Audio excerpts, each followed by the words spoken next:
1025 The Game for your chance to win Nashville Sounds tickets courtesy of 312 Pizza Company in Germantown. Genesis Diamond's once-a-year spring extravaganza is here this weekend. 3 days of phenomenal savings store-wide. You save up to 35% off Genesis already guaranteed best prices. Rings, earrings, bracelets, bands, and more. Plus special finance. You can even trade in your old jewelry for some amazing new designs from our world-class designers who flew in just for this. Extra savings on GIA certified diamonds, too. It's our biggest sale all year. This Friday through Sunday only. And only at Genesis Diamonds. Green Hills and Cool Springs. See store for details. From the Hillside Medical Game Studios, WPRT-FM Pegram, WPUC HD2 Laverne. NASCAR is back. Kyle Larson returns to Nashville Superspeedway a winner. Nashville's exclusive home for NASCAR. ESPN. 1025 The Game and the Game Nashville app. A Cromwell media station. Live from the Game Nashville studios, it's Stillman and Company. Delivered by TriStar Moving. TriStar Movers with 5-star service. With Jared Stillman on Nashville's best sports talk. ESPN. 1025 The Game and the Game Nashville app. Stillman and Company is delivered by TriStar Moving. ESPN 1025 The Game, streaming live on Twitter, Twitch, YouTube, and Facebook Live. Thanks to the law offices of Amanda Gentry. Just search Stillman and Company or 1025 The Game on all those things. Live from the Hillside Medical Game Studios at Bridgestone Arena inside the Patron Platinum Club. We are inside the glass. I think I'm going to start saying that every day now. That sounds pretty fancy. Inside the glass, which is exactly where we are at Bridgestone Arena inside the Patron Platinum Club. Our own little fishbowl. It is literally our own little fishbowl. Yeah. We're just like a pair of Ryan Ellis's, just, skating around the ice with nowhere to be and nothing to do. How are you today, Caroline? Doing great. How are you doing? Outstanding. Ian, how are you? What up, what up? Okay, so I want to start on this today, which I already can hear the Joe Rexrodes of the world, or as Caroline calls them, boomers. Boomers. I want to start on something that the boomers are going to get really upset about. I'm just going to lay it out there. So last night, after we got off the air, we had 3 topics. Tannehill didn't show up to workouts, which everybody in town wrote about after we started talking about it.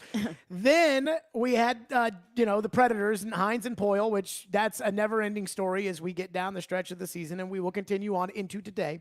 And then we had A.J. Brown and his, again, holdout might not be the right word, but he's not going to show up for the offseason program till he gets a new contract, which, as we said yesterday on the program, that's kind of how business is done in this league. Then, after we got off air, A.J. Brown took Tennessee as the location on his Twitter page, took Tennessee out. It was just gone. So at 5 o'clock, A.J. Brown on Twitter was located in Tennessee. At 8 o'clock on Twitter, A.J. Brown was not anywhere to be found, according to Twitter. Right? Correct. Okay. Before I ask you the question, is this a big deal? Before I ask Ian, is this a big deal? Let me just say this to all the boomers out there that heard exactly what I just said and thought to themselves, I listen to this radio station for sports, and I want to hear sports, and what A.J. Brown does on his Twitter is not sports, because I already know it's coming. And let me tell you this. It is 100% in 2022 a newsworthy item. 100%. And here's why it's a newsworthy item. Because this is how these guys communicate with everybody nowadays. Like, this is how they talk.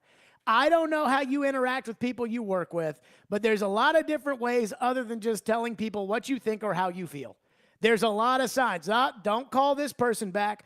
Don't text this person back. Let them make the first move. That's always been a thing in life, regardless of whether we had social media or cable media or primetime media or whatever. It's always been the same. There's always context clues. And now it's changed to social media. And I agree with the people out there that don't use social media that social media is stupid. I'm the first to say that I think social media makes a lot of people dumb. In fact, I think it makes people dumber than it makes them smarter. But that doesn't really have to do with the issue that is here, which is that A.J. Brown yesterday consciously went out of his way to remove that he's in Tennessee or from Tennessee or representing Tennessee out of his Twitter bio. His identity is on that. I mean, he cares so much about that Twitter. We all know it. And I hate that.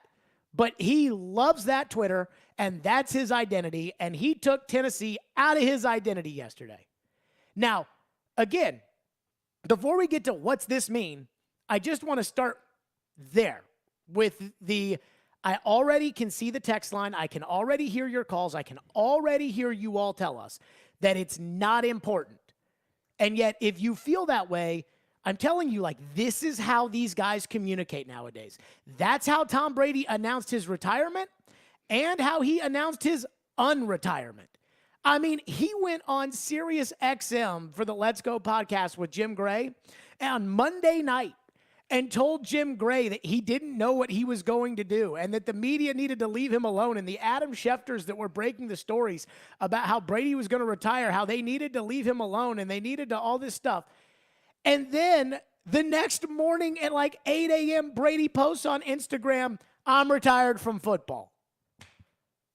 I mean, if Brady had gone on his podcast with Jim Gray and it said, "I am retired from football," nobody would question the validity of what Tom Brady did. But because he did it on Instagram, there's going to be people that are like, "Oh, that's social media." And I'm telling you, like, that's how people interact. I mean, I'm scared to death one day of having children in this society where they passive-aggressively use social media to send messages to either ex-spouses or current spouses or whatever. I mean, I think it's so dumb, but it is. It's just the world that we live in. That's the current way the game's played. And so, to me, the first thing is, yes, it matters. The second thing is this, before we get into all, like, it actually happening, like what it means. The second thing is, AJ, please stay off of Twitter. I'm trying to help you. I said this yesterday when I said I supported you sitting out of the offseason program. AJ has no leverage on the Titans. Like, the more I've gone into this, the more I've looked at it, the more I've heard from people that know what they're talking about, A.J. Brown legitimately has no leverage in terms of getting a new contract from the Titans. Like, he can't sit out. The CBA basically keeps him from being able to do that. So he really has no leverage. And then even if he plays, they can just franchise tag him. So he literally has no leverage. But can you please just stay off of Twitter? Like, the team has said on the record that they want to sign you. They've gone out of their way. We even talked about it. It was a lead topic on this show like 3 weeks ago. Why are the Titans smooching the rear end of A.J. Brown? We wondered that. Like, I mean, goodness gracious, they didn't do it with Henry. They didn't do it with Tannehill. They didn't do it with any of these guys they've signed. But with A.J., it's like Vrabel's like, the man he is, the father he is, the friend to me he is, the guy he is. Like, Vrabel, Mr. Emotional. Vrabel is, he did that on purpose. Robinson, we talked about this. Robinson sat down with Jim Wyatt. They put out 2 articles on the Titans website. One article was like 13 players. You know, why'd you sign this guy? Why'd you cut that guy? The other article was an entire article dedicated to wanting to re-sign A.J. Brown. They want to re-sign you. And this is just me, but between now and the next time that you play a football game, they're probably going to re-sign you. And so just stay off of Twitter because you can't play another football game between now and then. Like, your market value is set. You balled out last year. When you didn't play, the team stunk. They lost to the Jets. They lost to the Texans at home when he got hurt. They lost to the Patriots and those crummy Steelers. Like, we know you're good. They need you. They've said they need you. They say they want to pay you. Like, dude, just put the phone down.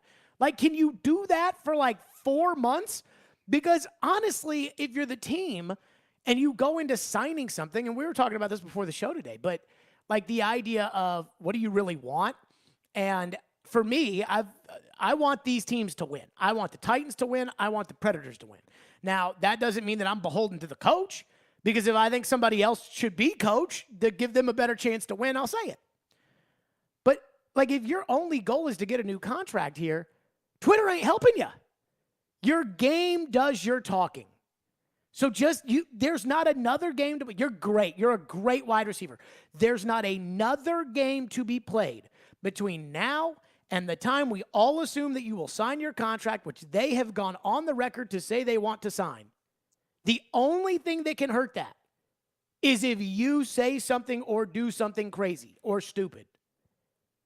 And the truth is, Twitter is a direct avenue to doing or saying something stupid. And honestly, yesterday kind of felt like an example of that. I'll say it. I thought that tweet AJ sent out there was so reckless. And again, how much does it hurt? Probably not a lot. But if he starts doing it every week, and every week it's what's AJ doing again AJ's mad again on Twitter. If that's what it's going to be, then there's going to be a lot of people that are like, he's hurt a lot too. And the Twitter drives me crazy. I mean, ask yourself this. If Kyler Murray had just shut his mouth, don't you think he would have gotten a new contract from the Cardinals? I don't know about that. Wait, what else are they going to do?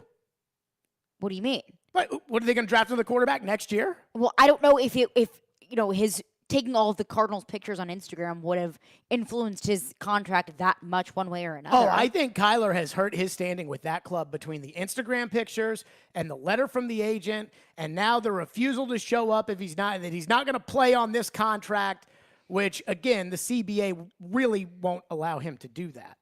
But again, I think it's hurt him. I think it's hurt like the way people view Kyler Murray has been hurt by the antics and this that's offseason. Different than the contract, because I do think that whenever you do that on social media, whether you post something or you delete something, whether that be your pictures or your location, you're sending a message somehow, some way. So I do absolutely think that people's view of Kyler Murray has been damaged. I mean, I look at Kyler Murray differently. I never thought that he was some sort of, elite quarterback. We think he's a crybaby now. But now I think he's kind of a baby. Yes, and so that's because the what thing. you say on social media matters. Just stay off. Just stay off. There's not a football game to be played between now and the time that you're going to get a contract worked out. Just stay off. And I don't know if anybody's in AJ's camp, like his agents or anybody else that's close enough to say to AJ, hey, stay off Twitter so you can get paid. It can't help you. It can only hurt you. But I guess I am attacking both sides here, right? I'm attacking the social media doesn't matter side, and the AJ, please stay off of Twitter. Please, just for your sake. It doesn't matter to me. It's your money. I would consider trading AJ with the injuries, which we've talked about at length. I would consider it, but the Twitter doesn't help. 615-737-1025. Want to get those two things out of the way to start. 615-737-1025. Now the real question. Does it matter? Does it matter that A.J. Brown has taken Tennessee out of his bio? What does it mean? And could this actually be something that could slow up the contract process? I got my thoughts on it. We'll hear what you guys think as well. 615-737-1025. We are live from Bridgestone Arena, where the Preds have a big one tonight against the Calgary Flames. What have I promised people about hyping up regular season games? I will not do it if there are not legitimate ramifications. So if I say a game's a big game and they lose the big game, then there are ramifications for losing the big game. If I just say it's a game tonight and, then they can lose and go on about their way. This one, after what happened Sunday, in my opinion, is a humongous game. So there you go. 615-737-1025. Stillman and Company. It's ESPN 1025 The Game. Tune in every Wednesday at 4:30 p.m. for Nashville's own Jason Fitz with Jared Stillman and Company. Fitz started his sports talk career right here on 102.5 The Game, and now he anchors shows for ESPN. Jason Fitz is brought to you by Blood Assurance. Give blood. Give local. Give life. Hey, what's up? It's Chase McCabe, and if you're a BetMGM customer just like me, do you have a friend who loves sports as much as you do? Here's a chance for both of you to earn a $50 bonus when they sign up through BetMGM's Refer a Friend program. Just sign into your BetMGM account and click on the Refer a Friend program to send your friend a message inviting them to register a new account in the same state that you use BetMGM in. Once your friend signs up and makes a deposit, they'll receive a $50 bonus. And once your friend places a bet with their bonus and the wager is settled, you'll receive a $50 bonus as well. Share the excitement of BetMGM and get $50 bonus. Visit BetMGM.com for terms and conditions. 21 years of age or older to wager. Tennessee only. All promotions are subject to qualification and eligibility requirements. Rewards issued as non-withdrawable free bets or site credit. Site credit expires in 30 days. For problem gambling support, call the Tennessee Red Line at 800-889-9789. Happy Tail Waggin' Tuesday, Sounds fans. Bring your dog to the Nashville Sounds game tonight at First Horizon Park. The team will be wearing specially designed jerseys for Sensory Friendly Night that will also be up for auction all week. For more info and tickets, visit NashvilleSounds.com. Spring has sprung, which means it's time to renew your home with Social Furniture. It's their Spring Fling sale, where all furniture is up to 50% off. That's right, up to 50% off on top name brands such as Serta, Sealy, Simmons, Caracol, Bernhardt, and Woodhouse. At Social Furniture, you'll find new bedroom furniture, mattresses, and sofas, all up to 50% off. Spring into Social Furniture today on Charlotte Avenue in West Nashville. Shop local, shop social. Social Furniture is a proud supporter of your Nashville Predators. Genesis Diamond's once-a-year spring extravaganza is here this weekend. 3 days of phenomenal savings store-wide. You save up to 35% off Genesis already guaranteed best prices. Rings, earrings, bracelets, bands, and more. Plus special finance. You can even trade in your old jewelry for some amazing new designs from our world-class designers who flew in just for this. Extra savings on GIA certified diamonds, too. It's our biggest sale all year. This Friday through Sunday only. And only at Genesis Diamonds, Green Hills and Cool Springs. See store for details. Tune in to ESPN 1025 The Game every Tuesday afternoon at 4:30 for ESPN's Trevor Maddich joining me, Jared Stillman, on Stillman and Company as we dive deep into the college football world and all the latest from the SEC. It's all brought to you by Houston Clinic Orthopedics, when experience matters.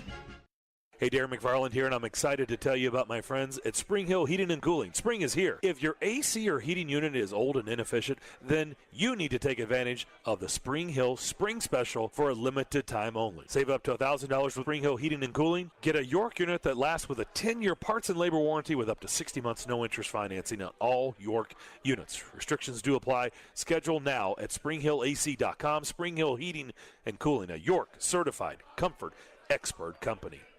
You know it's going to happen, and when your car needs service or repair, remember Mitchell's Mr. Transmission on Gallatin Road, just north of Briley Parkway. Now here's Jim Mitchell. Our fleet vehicle program is a great benefit to all the fleet companies in Nashville. We are able to get their vehicle back on the road a lot quicker than the downtime of most dealers and most general repair shops, simply because we have the transmissions available. We're able to put priority on their vehicles to get them back on the road quickly. You know it's going to happen, and when your car needs service or repair, remember Mitchell's Mr. Transmission on Gallatin Road, just north of Briley Parkway.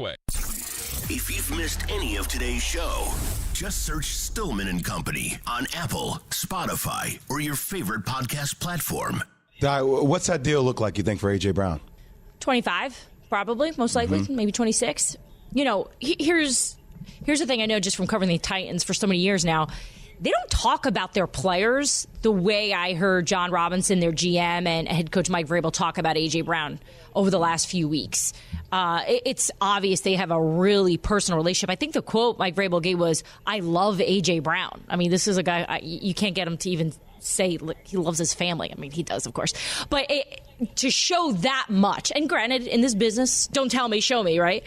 But at the same time, it sounds like Tennessee wants to lock him up. And when you really look at this offense, in terms of a true playmaker, he's really the only one. I know we talk about Derrick Henry, but Derrick Henry needs that O-line, right? He needs that type of protection to get yardage.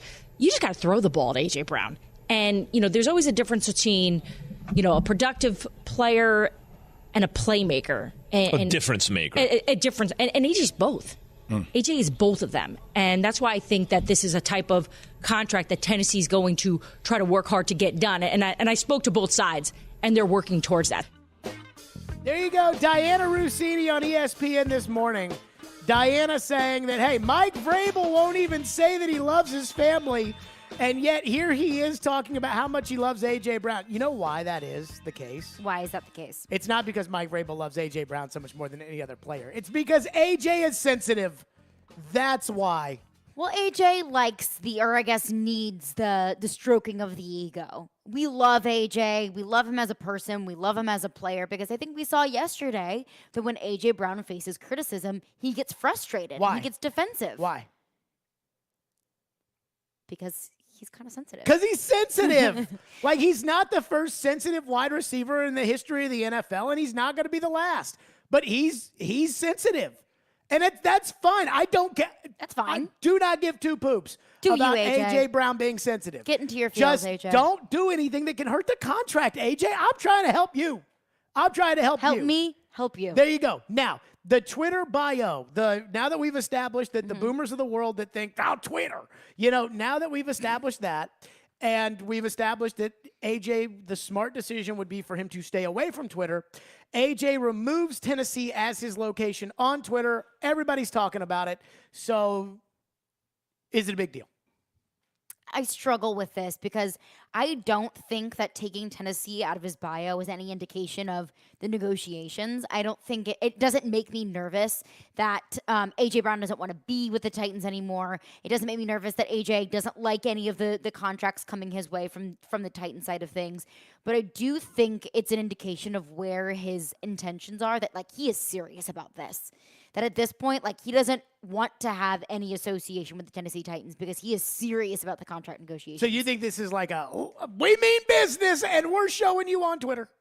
Yes, because passive-aggressive moves on social media is just like what these players do. A.J. Brown and I are the same age. Like, I understand what he's doing on Twitter because people my age do the exact same thing. You soft launch your girlfriend on Instagram. You delete your location on Twitter whenever you get a new job or you move. That's what it was cited in an article whenever I joined the show, that I changed my location from Bristol, Connecticut to Nashville, Tennessee on Twitter because it matters and it's an indication of what someone is thinking. I don't think it means that A.J. Brown won't continue to be in Tennessee, but I think it is an indication that he means business. Do people not expect you to change your location when you, in fact, changed locations? Well, this was before it was like officially announced. I tweeted out that. When was the moment that you knew you were going to get the job?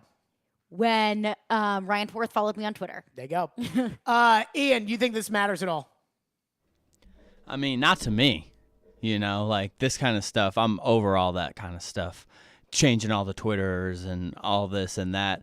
Joe Rexrode over here on the show. Yeah, I am the Back older. in my day. I am the oldest of the crew here, so I could see how that. And the one with kids. So to me, it almost feels like, with some of these guys, it comes to a realization of football as a business. And I think going through some of the stuff and some of the backlash I guess he thought he heard, or maybe he did hear, I think part of him just comes to a realization that chances of him being in Tennessee his entire career are probably slim to none. And this is a business, and you can't really just get caught up in, hey, Tennessee and the fans, because, everybody and everything, the team, the city, the fans, they'll turn on you quick. So I think sometimes it comes to a realization, and maybe it hit him that, hey, this really is a business, and you can't get too close. Think about this.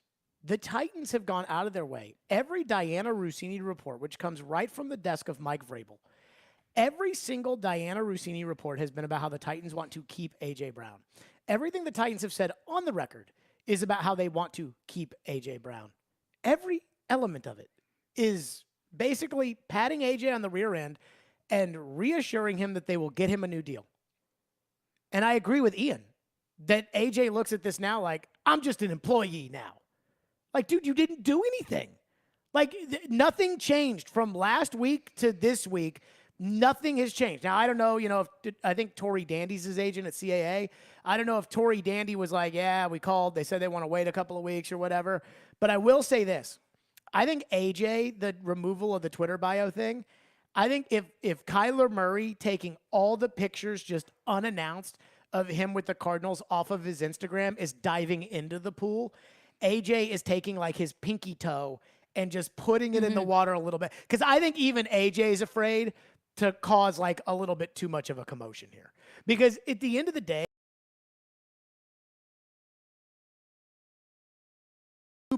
and I do think the Titans understand that inflation has now affected the wide receiver market and that they're going to have to pay more than they thought they were going to have to pay. And I think the Titans are okay with that. And I think AJ is probably going to be okay with not being the highest paid wide receiver in the NFL. But yet, I do think that he is trying to show at least a little bit of unhappiness with the Titans. Maybe not a lot of unhappiness, but a little bit of unhappiness with the Titans. And without knowing the details of what their negotiations have been, only seeing on the outside how Vrabel and Robinson have gone out of their way to almost, essentially kowtow to AJ about how much they love him. I don't know if that step is necessarily warranted. Like, I think the Titans understand the ramifications of when you have an unhappy star player. And so to sit there and do that and cause more commotion to a fan base that, quite frankly, I think is getting their first real taste of big city commotion. This offseason has been a big city, high expectations, commotion fest with the Titans. And I think probably that I have something to do with that. But I do feel like that's the step in the right direction for the franchise. But there's also the ability to navigate the commotion that comes with all of that and to ignore the bull crap and really just focus on the fact that all that matters here is John Robinson and Tory Dandy and you. That's it. Vrabel doesn't matter in this. What's Vrabel going to add to a contract negotiation? People calling you a diva on Twitter doesn't matter. Doesn't matter. Doesn't matter. And so for me, like, it does feel immature on AJ's part to have random nobodies saying that he's a diva and then to take Tennessee out of his bio knowing that it was going to be a headline grabber.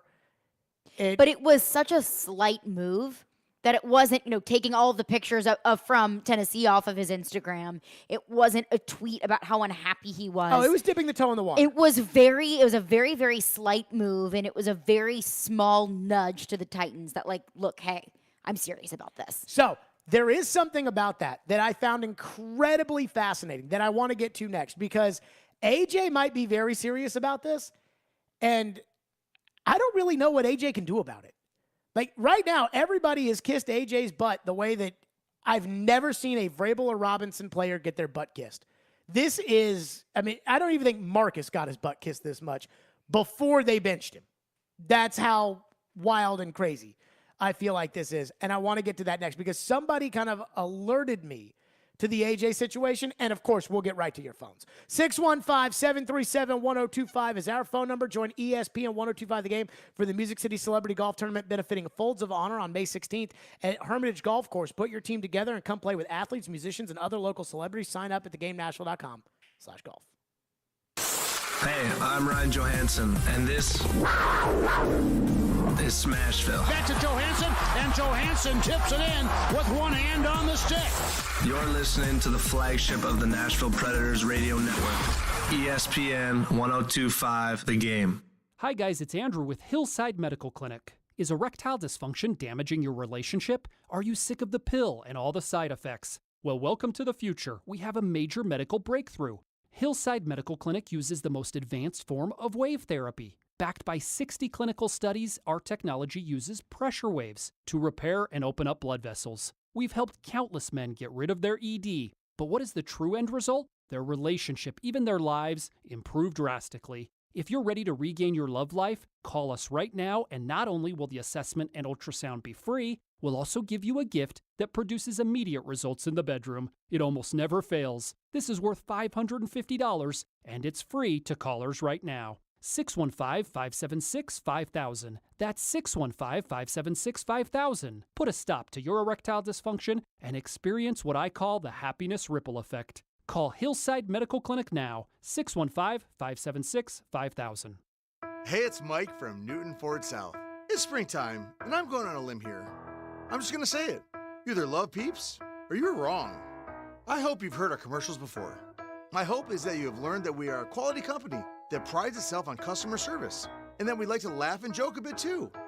We're different than other dealerships. We don't have hidden fees. The price you see on the site is the price you pay in the dealership.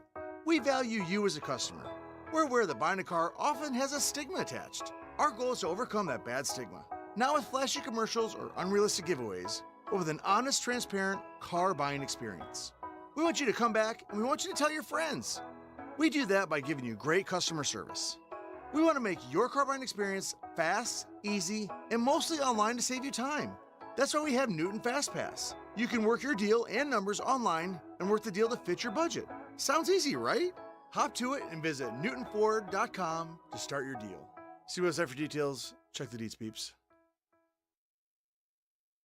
Don't hunt for savings this Easter. Electronic Express has the best deals of the season. Enjoy the spring weather with brands like Yeti, Traeger, Charbroil, and more. We've also got huge savings in every department. Computers and gaming, smart home, housewares, mattresses, and more. Plus, save up to 40% on all appliances with up to 36 months free financing. Shop in-store or online with free express delivery on most items. Shop spring savings at Electronic Express. We make it happen.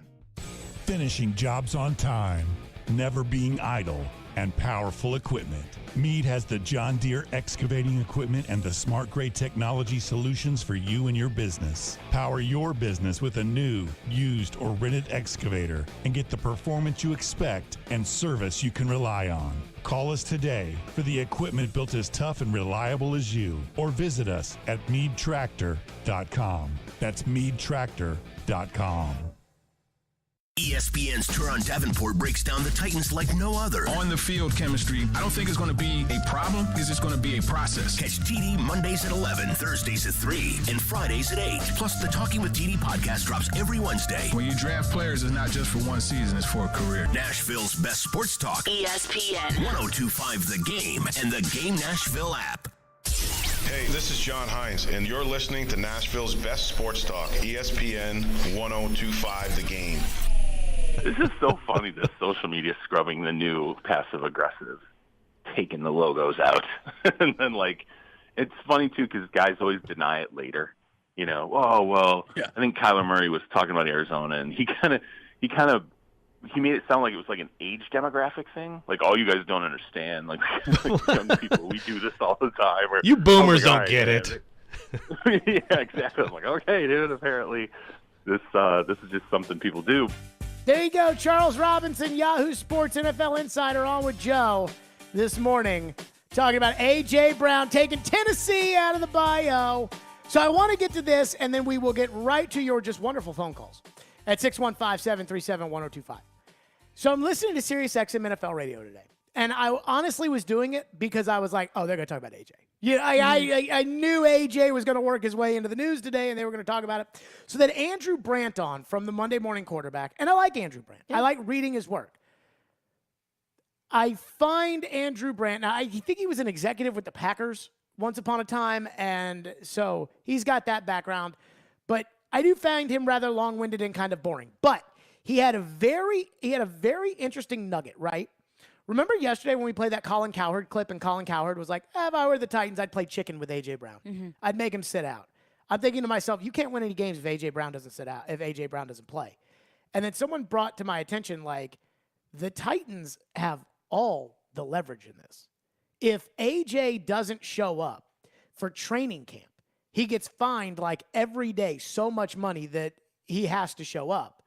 And then if A.J. doesn't play, then A.J. becomes a restricted free agent and not an unrestricted free agent, and we know that there's a big difference there, and the Titans could still franchise tag him. So Andrew Brandt lays out just this really interesting nugget about A.J., Deebo Samuel, Terry McLaurin, all these guys that want new contracts. Here's what he said.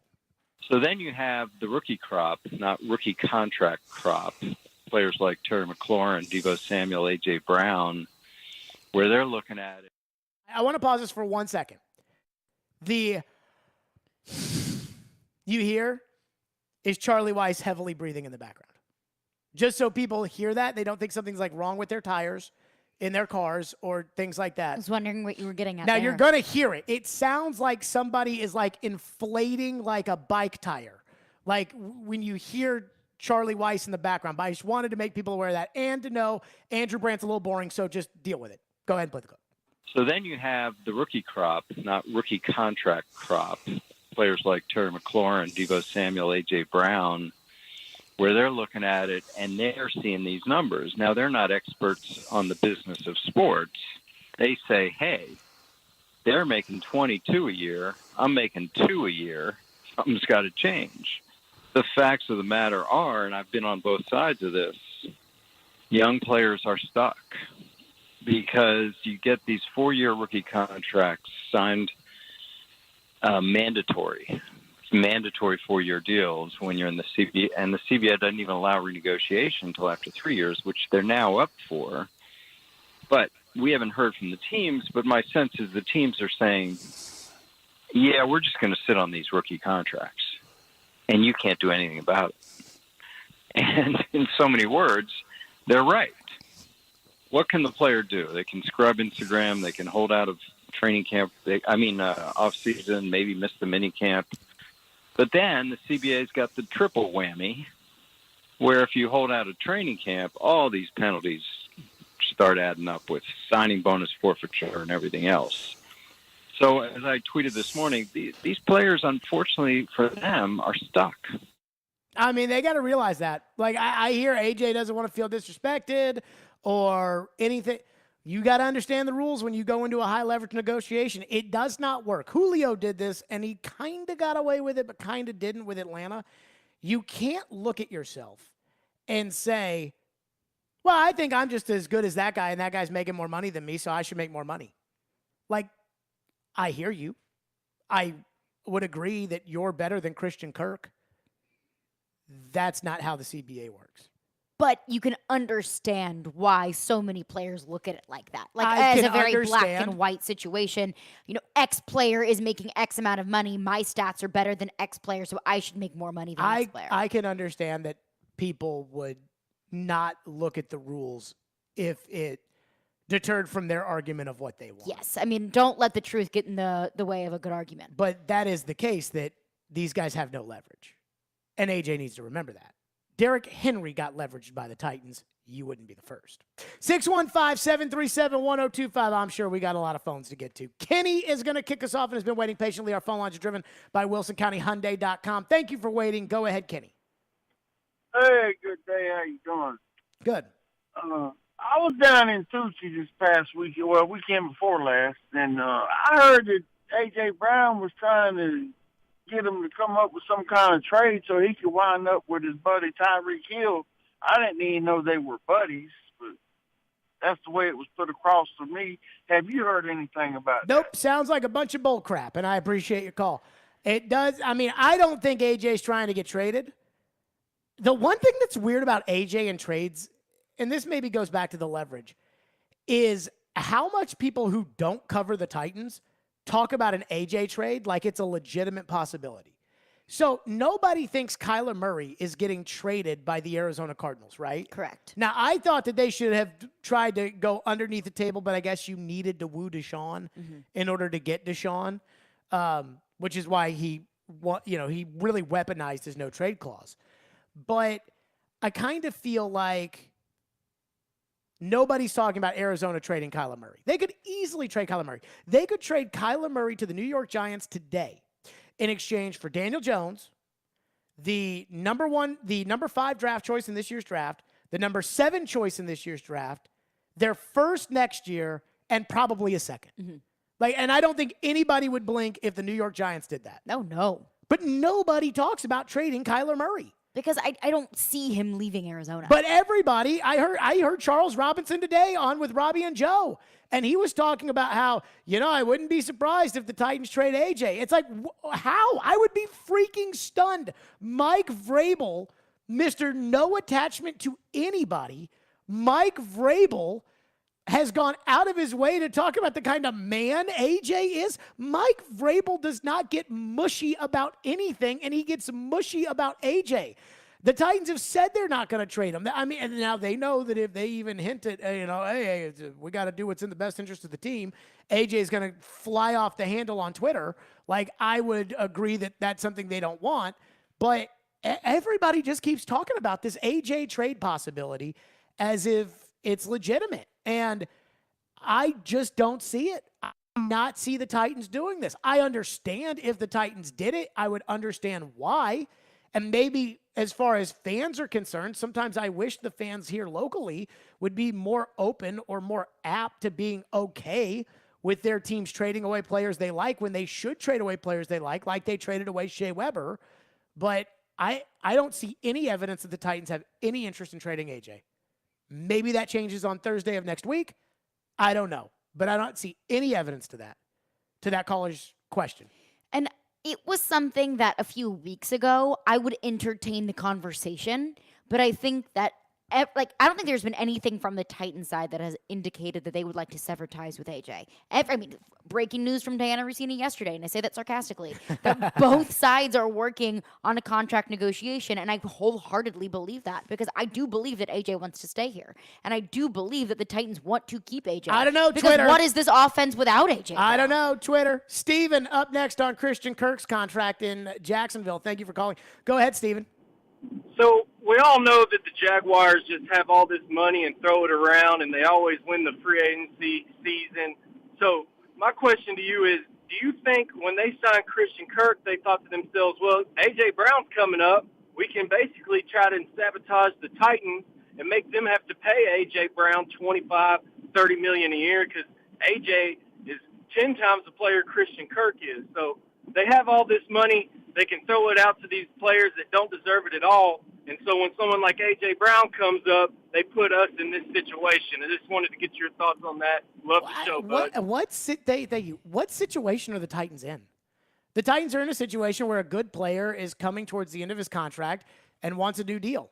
This happens like 17 times every offseason. And I don't think that it was the Christian Kirk deal that was the catalyst for this entire situation with A.J. Brown. A.J. Brown would have wanted a big contract no matter what. I do believe the Christian Kirk doesn't help. The Christian Kirk contract, and I don't do the bidding for the owners, so I don't really care.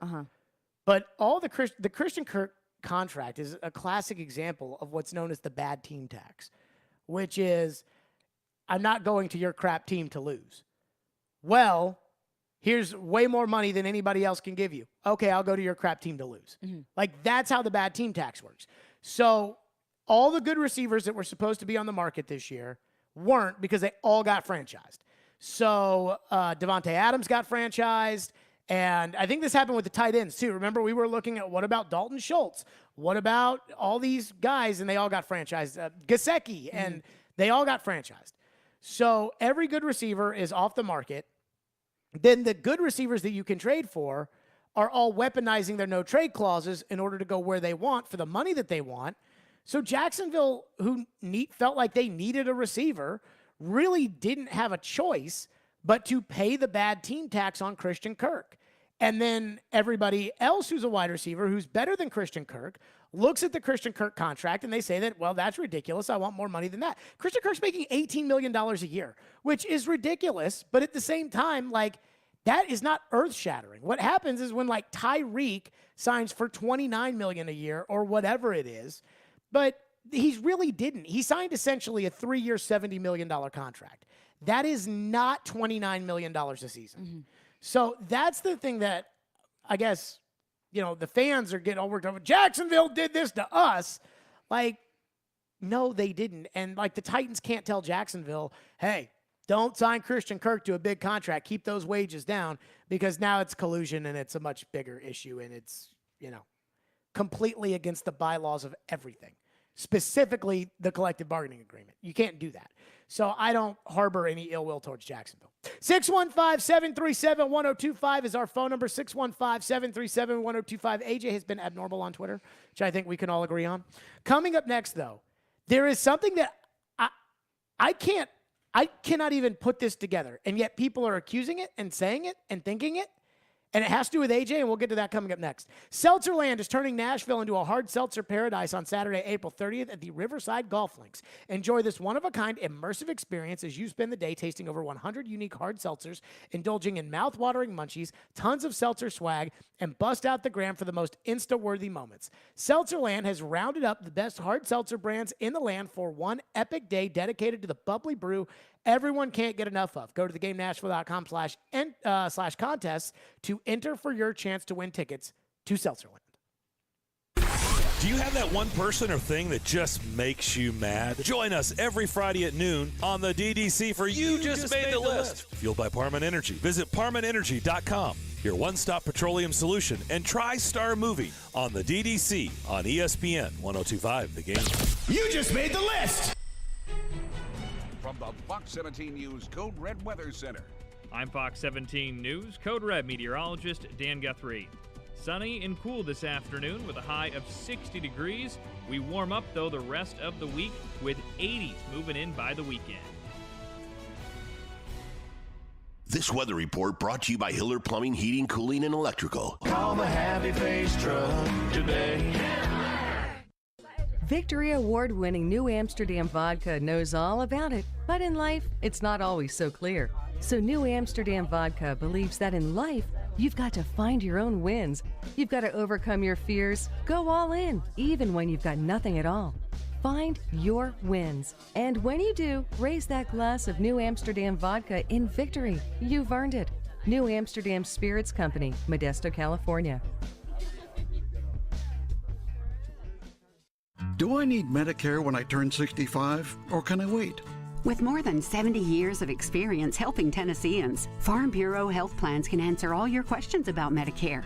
Part A, B, C, D, it's all alphabet soup to me. So if you're looking for an affordable way to cover the gaps left by Medicare or protection from the high cost of prescription drugs, you can plan on us to make it easy. Find out more at fbhp.com. Farm Bureau Health Plans. Plan on us. Thinking about making a change? You've put in the years and had success, but ready for something more? Well, good news. Little Guys Movers is looking for folks just like you to own and operate their very own Little Guys Movers franchise. From Broadway to Brentwood to Mount Juliet, if you can hear my voice, there's an affordable, profitable Little Guys franchise opportunity nearby. Use your existing 401k to invest in yourself. Financing options are available. Join a team with 30 plus years of growth and good times. Learn more at littleguysfranchise.com and then make that call. Signs First is the official sign company for 1025 The Game. Go to sfnash.com. Realizing Geico's great service and licensed agents are available at your fingertips is like realizing the plastic piece that comes with your pizza isn't a tiny doll table. It's to keep the box from touching the pizza. Hey, the pizza's stuck to the box. Where's that little plastic thing? Dolly needed it for her tea party. It's something that's been right there in front of you all along, like the dedicated Geico claims team available to you in the event of an accident to get you back on the road quickly, or how your smartphone charges faster when you put it on airplane mode. Wow, what if I put it on rocket mode? It's something you can't believe you never realized before, like how Geico's industry-leading app lets you pay your bill, file a claim, manage your policy, or summon help when you need it. Or how those holes in your shower caddy are there so you can store your shampoo bottles upside down. Showers happen fast when you're not waiting on shampoo. Great service. It's just one of the many reasons to switch to Geico. They're all right there in front of you. Darren McFarland. And a mulligan that we all look for in golf. Lord knows our game could use it. Willie Donick. Outworked and outperformed a lot of other really good players. Chase McCabe. I want some sort of trade protection. Darren, Donick, and Chase have you covered weekdays from 10 to 2 on Nashville's best sports talk. ESPN 1025 The Game and the Game Nashville app. This is Stillman and Company, delivered by TriStar Moving. You know, the A.J. Brown thing to me is very serious. You know, I think if you asked me, like, hey, let's keep an eye on a couple of different receivers who could potentially get dealt going into the draft, I'd say DK Metcalf. I'd say A.J. Brown is another one that I would keep an eye on, only because you have a team like the Jets that I think is going to take a wide receiver either with the 4th or 10th pick, probably that 10th pick, you know, based on who might be there. I think the Jets definitely would trade that pick for a receiver they deem to be like a number one quality player that they're ready to dole the contract out now. AJ would fit that, okay? But so would DK Metcalf, you know, and maybe a few other guys. So I'd be concerned about AJ because you're talking about him. He's definitely going to be in that grouping of $25 million plus APY and the monster contracts that these wideouts are getting. And I don't think that the Titans are going to be alone in having to sort of deal with this going into next season.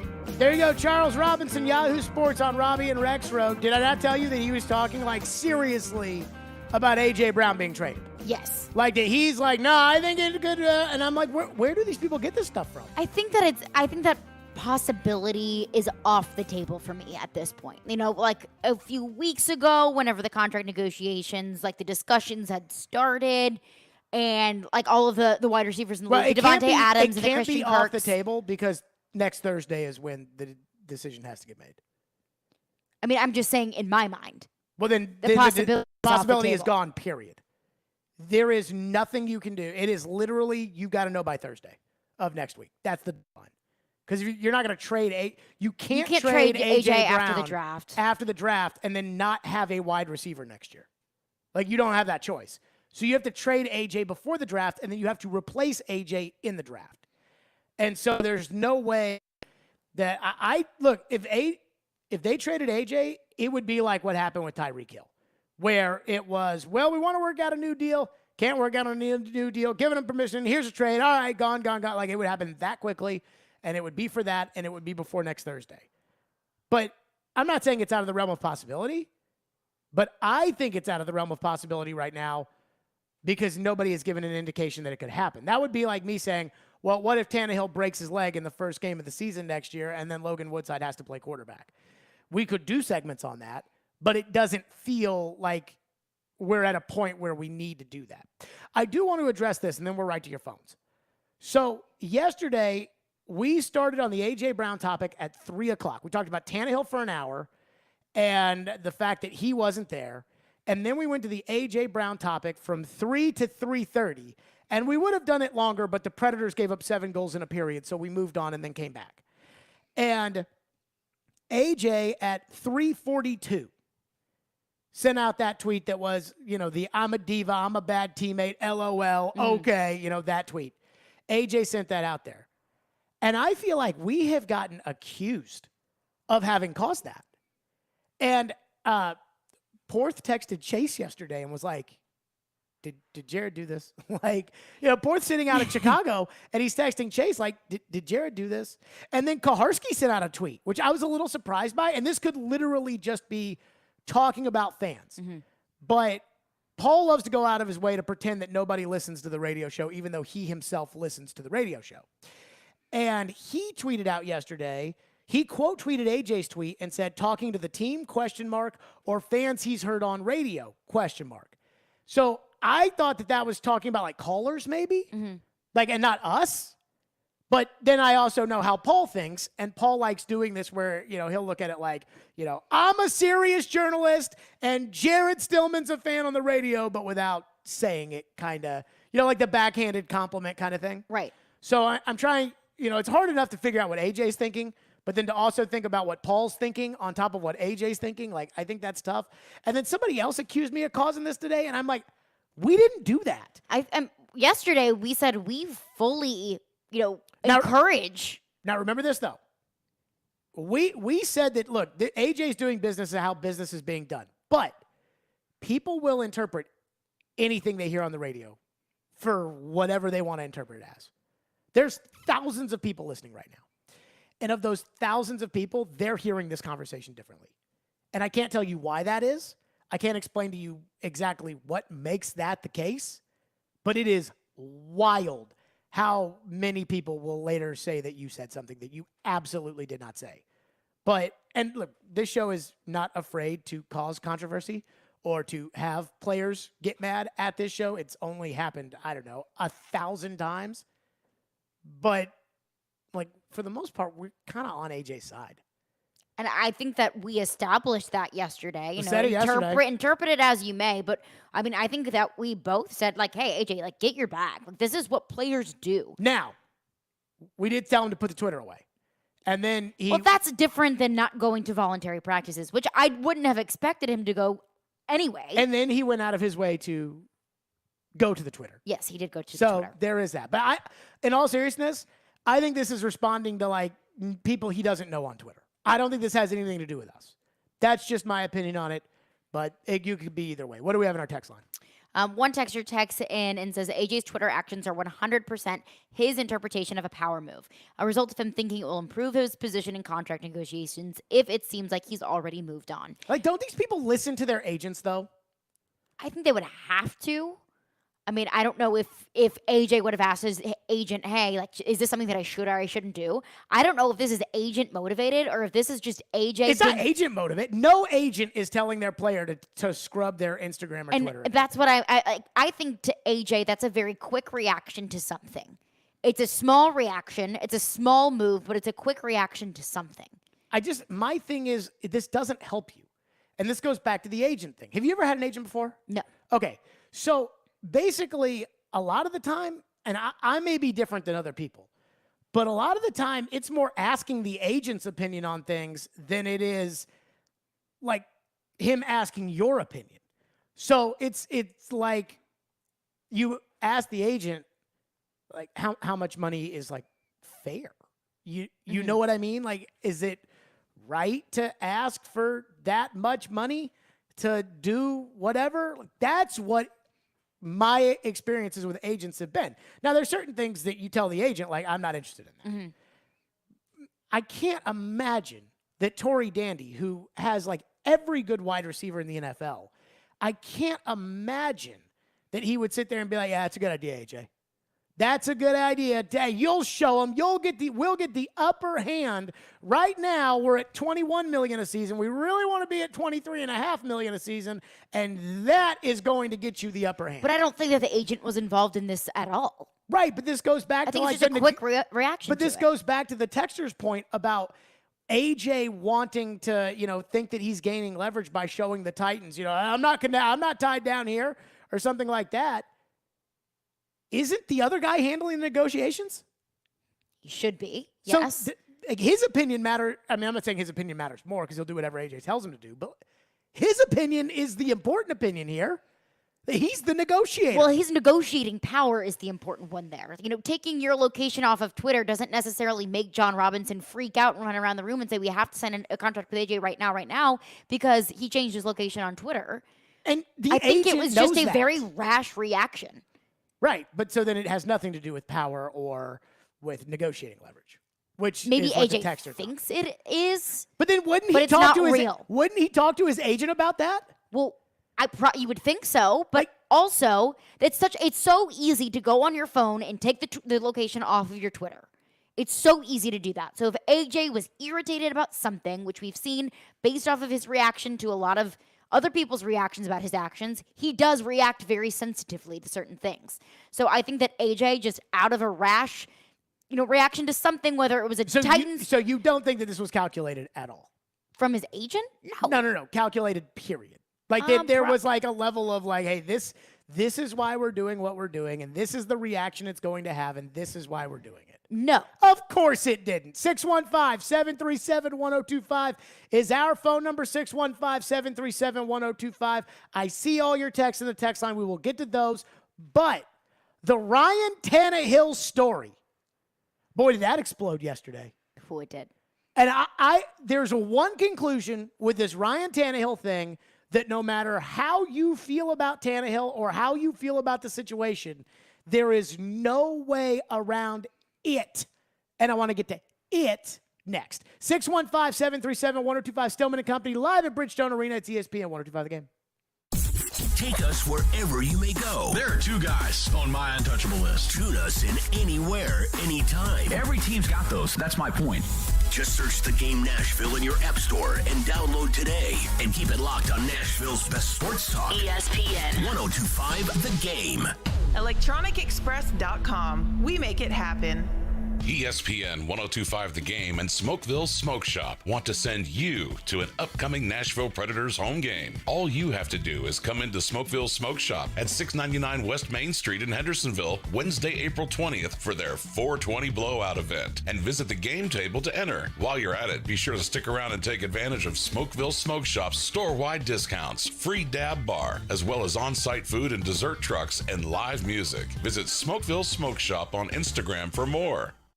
Genesis Diamonds' once-a-year spring extravaganza is here this weekend. 3 days of phenomenal savings store-wide. You save up to 35% off Genesis already guaranteed best prices. Rings, earrings, bracelets, bands, and more. Plus special finance. You can even trade in your old jewelry for some amazing new designs from our world-class designers who flew in just for this. Extra savings on GIA certified diamonds, too. It's our biggest sale all year. This Friday through Sunday only. And only at Genesis Diamonds. Green Hills and Cool Springs. See store for details. Spring has sprung, which means it's time to renew your home with Social Furniture. It's their Spring Fling sale, where all furniture is up to 50% off. That's right, up to 50% off on top name brands such as Serta, Sealy, Simmons, Caracol, Bernhardt, and Woodhouse. At Social Furniture, you'll find new bedroom furniture, mattresses, and sofas, all up to 50% off. Spring into Social Furniture today on Charlotte Avenue in West Nashville. Shop local, shop social. Social Furniture is a proud supporter of your Nashville Predators. If you have certain chronic conditions such as heart disease, asthma, diabetes, and you're 19 years of age or older, 52, 36, 42, you may be at increased risk for pneumococcal pneumonia. Ask your doctor or pharmacist about getting vaccinated with Prevnar 20, pneumococcal 20-valent conjugate vaccine, a Pfizer vaccine that can help protect against pneumococcal pneumonia in just one dose. Prevnar 20 is approved for adults to help prevent infections from 20 strains of the bacteria that cause pneumococcal pneumonia. Continued approval may depend on a supportive study. Don't get Prevnar 20 if you've had a severe allergic reaction to the vaccine or its ingredients. Adults with weakened immune systems may have a lower response to the vaccine. The most commonly reported side effect was pain at the injection site. For additional common side effects and full prescribing information, please call 1-855-213-2138 or visit Prevnar20.com. I'm going to ask my doctor about getting vaccinated with Prevnar 20.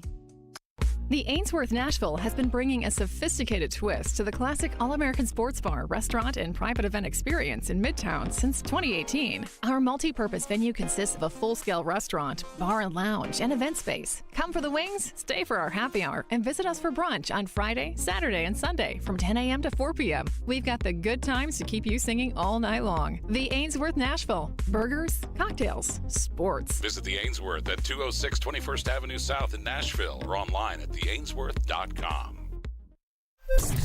From the Hillside Medical Game Studios, WPRT-FM Pegram, WPUC HD2 Laverne, broadcasting 97.5 Murfreesboro, 106.3 Williamson County, ESPN, 102.5 The Game, and the Game Nashville app. a Cromwell Media Station. Live from the Game Nashville studios, it's Stillman and Company. Delivered by TriStar Moving. TriStar Movers with 5-star service. With Karen Stillman on Nashville's best sports talk. ESPN. 102.5 The Game and the Game Nashville app. Stillman and Company is delivered by TriStar Moving, ESPN 102.5 The Game, streaming live on Twitter, Twitch, YouTube, and Facebook Live. Thanks to the law offices of Amanda Gentry, live from the Hillside Medical Game Studios at Bridgestone Arena. Preds and Flames tonight. We have breaking news. Breaking news here. Zach Kiefer, who covers the Indianapolis Colts for The Athletic, has a picture up on Twitter, and it's the first look at Matt Ryan in his new colors. Matty Ice, backwards black Indianapolis Colts cap on, in an Indianapolis Colts hoodie, which, by the way, looks incredibly comfortable, I should say. You should go get yourself one. I must. In your Colts colors today. Matt Ryan at Voluntary workouts today in Indianapolis. So it doesn't matter to Ryan Tannehill to be there, but Matt Ryan is there. Also there, according to Zach Kiefer, Kenny Moore, DeForest Buckner, Paris Campbell, and Michael Strachan, whoever the hell that is, among those in town for the first week of off-season workouts. Matty Ice is in the building, and Ryan Tannehill is at the beach. But isn't that kind of expected that Matt Ryan would be there? First year in, Yes. in a new offense? Yes, it is expected that the grown-up quarterback of the Indianapolis Colts would treat his job like a grown-up. Yes, that is, in fact, the expectation. Now, I want to get to this, because last night I got such a freaking kick out of it. I was literally sitting on my couch, and I was looking at all these people put out stories about Ryan Tannehill missing the first day of the voluntary off-season training program. And I got a kick out of it for so many reasons. Number one, I got a kick out of the fact that I really feel like had we not made this a huge deal at 2 o'clock yesterday and then made it a huge deal at 3 o'clock and a huge deal at 5 o'clock, I'm not sure that this would have been anything more than a couple people on Twitter screaming at the local media that are saying, why isn't Tannehill there? And they'd say, there's no reason for Tannehill to be here, and that'd be it. But then we decided to look at it like, dude, you stunk last year. You blew the Cincinnati game. and you are too good to show up for voluntary workouts. And, Josh Allen not being there, fine. Aaron Rodgers not being at voluntary offseason workouts, fine. Because those two players don't have anything to prove. Well, and Aaron's also a jerk. That as well. And if Tannehill was as much of a jerk as Aaron is, they'd get rid of him. Right. Like, there would be no gray area there. And so I got such a kick out of it.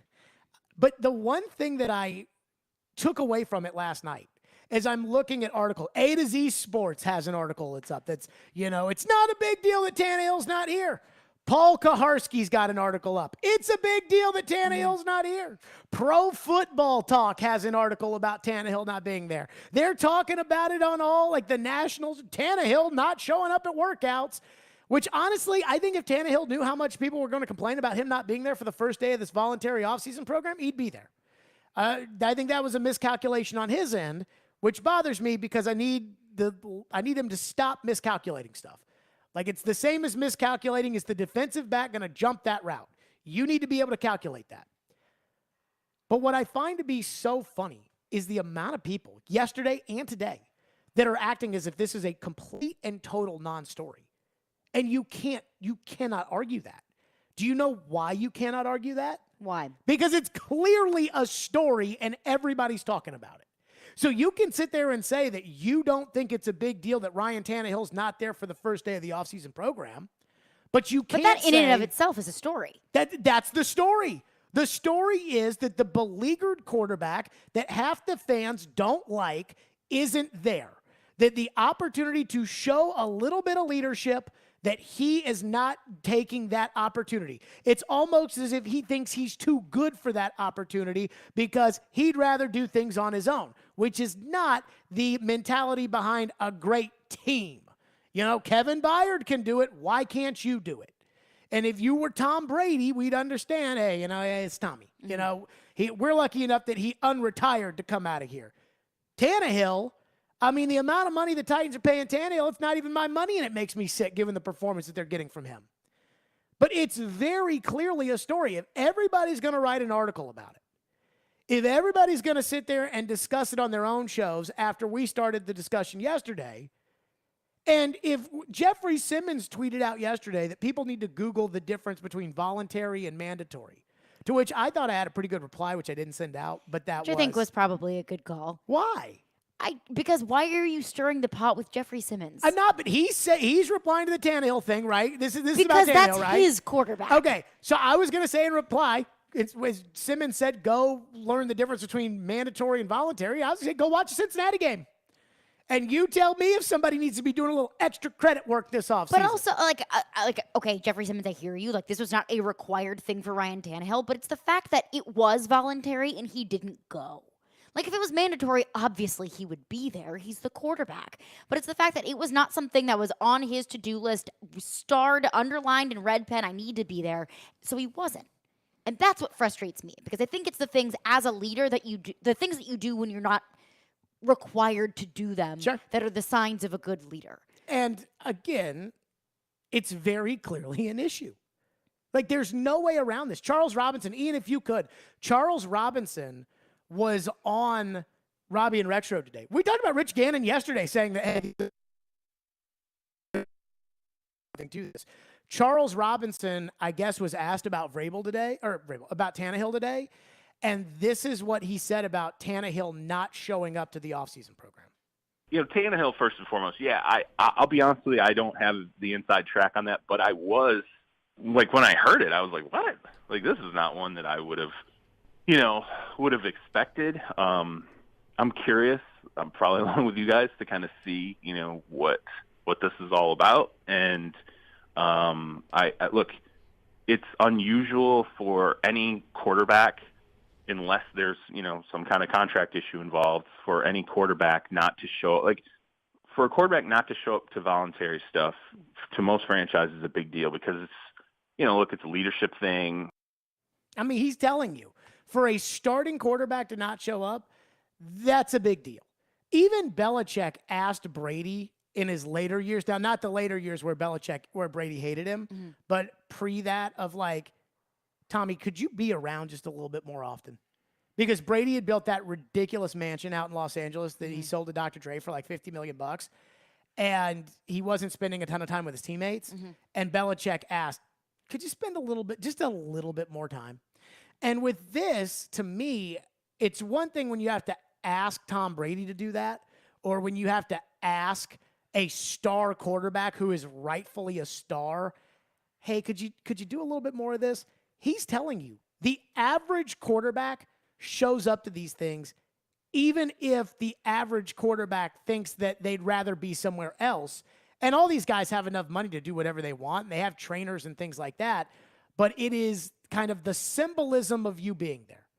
And the fact that Tannehill wasn't there, we can debate if you want to debate. I think you know how this show feels. But if you want to debate whether or not it matters that Ryan Tannehill isn't there, that I think is a legitimate debate that you can have on both sides of it. If you want to argue that it's not a story or that it's not a big deal, you're wrong, because everybody seems to be very opinionated about this. Everybody seems to very clearly have a feeling one way or another.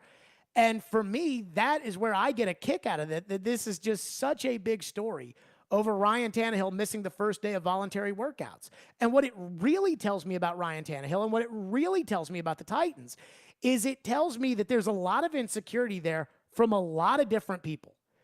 It's clearly the players, and this is what's bothered me about Tannehill not answering questions after the Cincinnati game, which is the sense of everybody else has to talk up for Tannehill now. So if Tannehill's not there, then Austin Hooper's the one who has to get asked about his chemistry with Tannehill. Or if Tannehill's not there or doesn't talk about it, Vrabel's the one on the Rich Eisen show who's getting asked about all the people who think that the moral of the story is your quarterback's not good enough. Or if Tannehill's not there, then Kevin Byard has to get asked about leading the team, even though he's the safety and not the quarterback. Tannehill is just basically putting all of the attention about him onto everybody else's plate. Well, that's bad leadership. You should be able to put your hand in the air and say, hey, let's discuss the issues that have to deal with me so that the rest of the team doesn't have to do it. Instead, Tannehill doesn't show up and everybody else has to talk about it. And that's why Jeffrey Simmons feels the need to have to go onto Twitter and tell people to learn the difference between voluntary and mandatory. And it is because he sees that everybody's coming after the quarterback and he wants everybody to know, hey, he doesn't have to be there, people. And so what he's doing is it's almost like the wedge that is the Boohoo Tannehill crew versus the anti-Tannites. And it's like just a wedge even further by his inaction. And maybe he doesn't care about that. I don't know. But again, this goes back to showing leadership. And he's done a horrendous job of that this offseason. And that's the moral of the story. But you can't say that it's not a story, because it very clearly is the story. I almost wondered, sometimes callers will go down these weird rabbit holes about, do you think the reason why that they did was, and you're like, whoa, that is, you smoked some good crack before you called us on that one. But I was thinking yesterday, I was like, what if A.J. Brown sent out that just, again, you need like a magnifying glass to like examine what A.J. is saying in that tweet. But what if he sent that out to deflect the attention to him off of Tannehill? Now, I don't think he did that. I don't think so. But that's where my mind was going, because these guys are sick and tired of the Tannehill stuff. And the Tannehill stuff goes away if Tannehill addresses it. But Tannehill won't address it. He won't even show up. Which is another leadership problem. So we're supposed that Jeffrey to be told, Simmons is coming out and defending him so when he can come out and do it we're supposed to himself. be told that Tannehill, is a great leader, and then he doesn't do the leadership thing that everybody expects him to do. And now we're sitting here debating whether or not, it just makes it worse. It just makes it worse. But you can't say it's not a big story. 615-737-1025 is the phone number. We'll get your thoughts on this, 615-737-1025. And there is an element. Charlie Weiss said a couple things today I want to get to, because he's a coach, but he's not a coach working for the league. Like, he doesn't work for a team. So he can say whatever he wants about voluntary work. If you work for the team, you cannot talk about voluntary work. He said a couple interesting things. I do think that there is one reason that Tannehill absolutely should be in town that nobody's talking about, and I want to get to that next. Stillman and Company, right here at ESPN 102.5 The Game. Hey, this is Andrew Allegretta, voice of the Vandy Boys. Listen to the Commodore Hour every Monday at 6 p.m. during the baseball season. Kevin Ingram and I talk with Coach Corbin and special guests on ESPN 94.9 and streaming on the VU Commodores mobile app. The 2022 Major League Soccer season is officially here, and the Nashville SC Stadium nearly complete. Don't miss Nashville SC's home opener May 1st. Grab a seat at nashvillesc.com/22ticks. Willie Donick here for Pella Windows and Doors of Nashville. Proud to announce that they have won the Top Gun Award for the best Pella sales organization in the U.S. They have the best culture, best customer satisfaction, and best growth in the business. To celebrate, Pella is offering their amazingly affordable products at 0% financing with no payments for 12 months. Do you need new doors or windows? I suggest you shop with Nashville's Pella experts at Pella Windows and Doors of Nashville. Go to PellaofNashville.com. Don't hunt for savings this Easter. Electronic Express has the best deals of the season. Enjoy the spring weather with brands like Yeti, Traeger, Charbroil, and more. We've also got huge savings in every department. Computers and gaming, smart home, housewares, mattresses, and more. Plus, save up to 40% on all appliances with up to 36 months free financing. Shop in-store or online with free express delivery on most items. Shop spring savings at Electronic Express. We make it happen. Houston Clinic Orthopedics wants to thank their patients for voting them the #1 orthopedic practice in the Nashville Scene Poll for 3 years in a row. Their physicians specialize in spine, joint replacement, knee, hip, upper extremity, and other orthopedic conditions. At Houston Clinic Orthopedics, they adhere to all CDC guidelines for the patient's and staff safety. To experience world-class orthopedic care and see a list of all physicians, visit their website at tn.houston.com and book your appointment online today. If you're shopping for a new home, the last thing you want is another surprise jump in mortgage rates. Hey, Willie Donick here, excited to tell you about Loan Pronto's all-new rate protection program.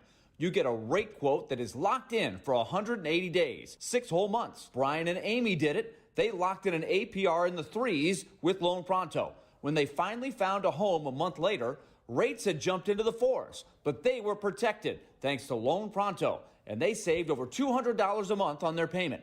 With Loan Pronto's rate protection guarantee, you can make offers with confidence. And there's no fee for this, no upfront cost. And most home buyers who go with Loan Pronto save about $3,000 in closing costs. Call now for the all-new rate protection program so you can check rate increases off the list of things to worry about. 615-499-5780. or loanpronto.com. That's 615-499-5780. 499-5780. Equal housing lender. NMLS 166-1781. Subject to lender approval.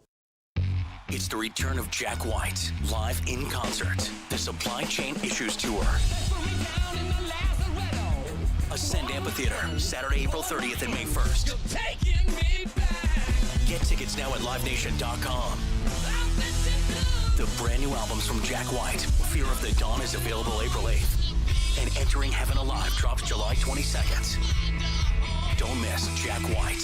Visit jackwhitethird.com for more information.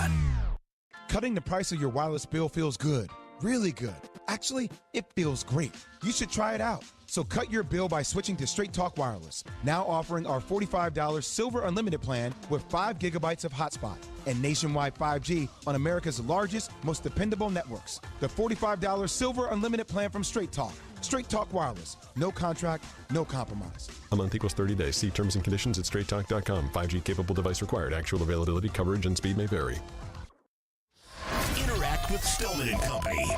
Call or text the show at 615-737-1025. Driven by WilsonCountyHyundai.com.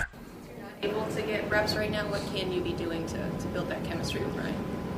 I mean, until he gets here, I mean, just, let him enjoy time with his family. I'm, get in shape. I'm getting to know my teammates and learn the systems that are in place here and understand how to even walk around the building without getting lost too much. So, I mean, day one, we're going to take some baby steps. Right now, we're figuring out the building. That was Austin Hooper, the new Titans tight end, who let the cat out of the bag yesterday that Ryan Tannehill was not at the opening of the Titans' voluntary offseason program. It should be noted, Matty Ice is at the opening of the Colts program. Now, Titans Twitter, and I don't really care about the overall like the popular Titans Twitter opinion. I'm not sure if people have noticed that. Whatever the popular opinion of the fan base of the Titans, the Predators, the Vols, and apparently now Nashville SC, whatever that is, does not bother me. Like being the ire of it or going against the grain does not bother me I don't whatsoever. think that's any sort of new take. So I'm actually kind of surprised about how splintered the amount of people that think this is a big deal, that Tannehill is or isn't here. But I'm going to bring up this one argument, and I'll leave it at this. This is the first time that they can get any instruction, even in the classroom, with the coaching staff.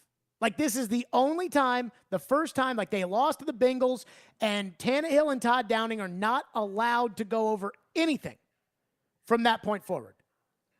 And so you would say, well, the offense is the same, and Tannehill knows the offense, and all of that. The players aren't the same.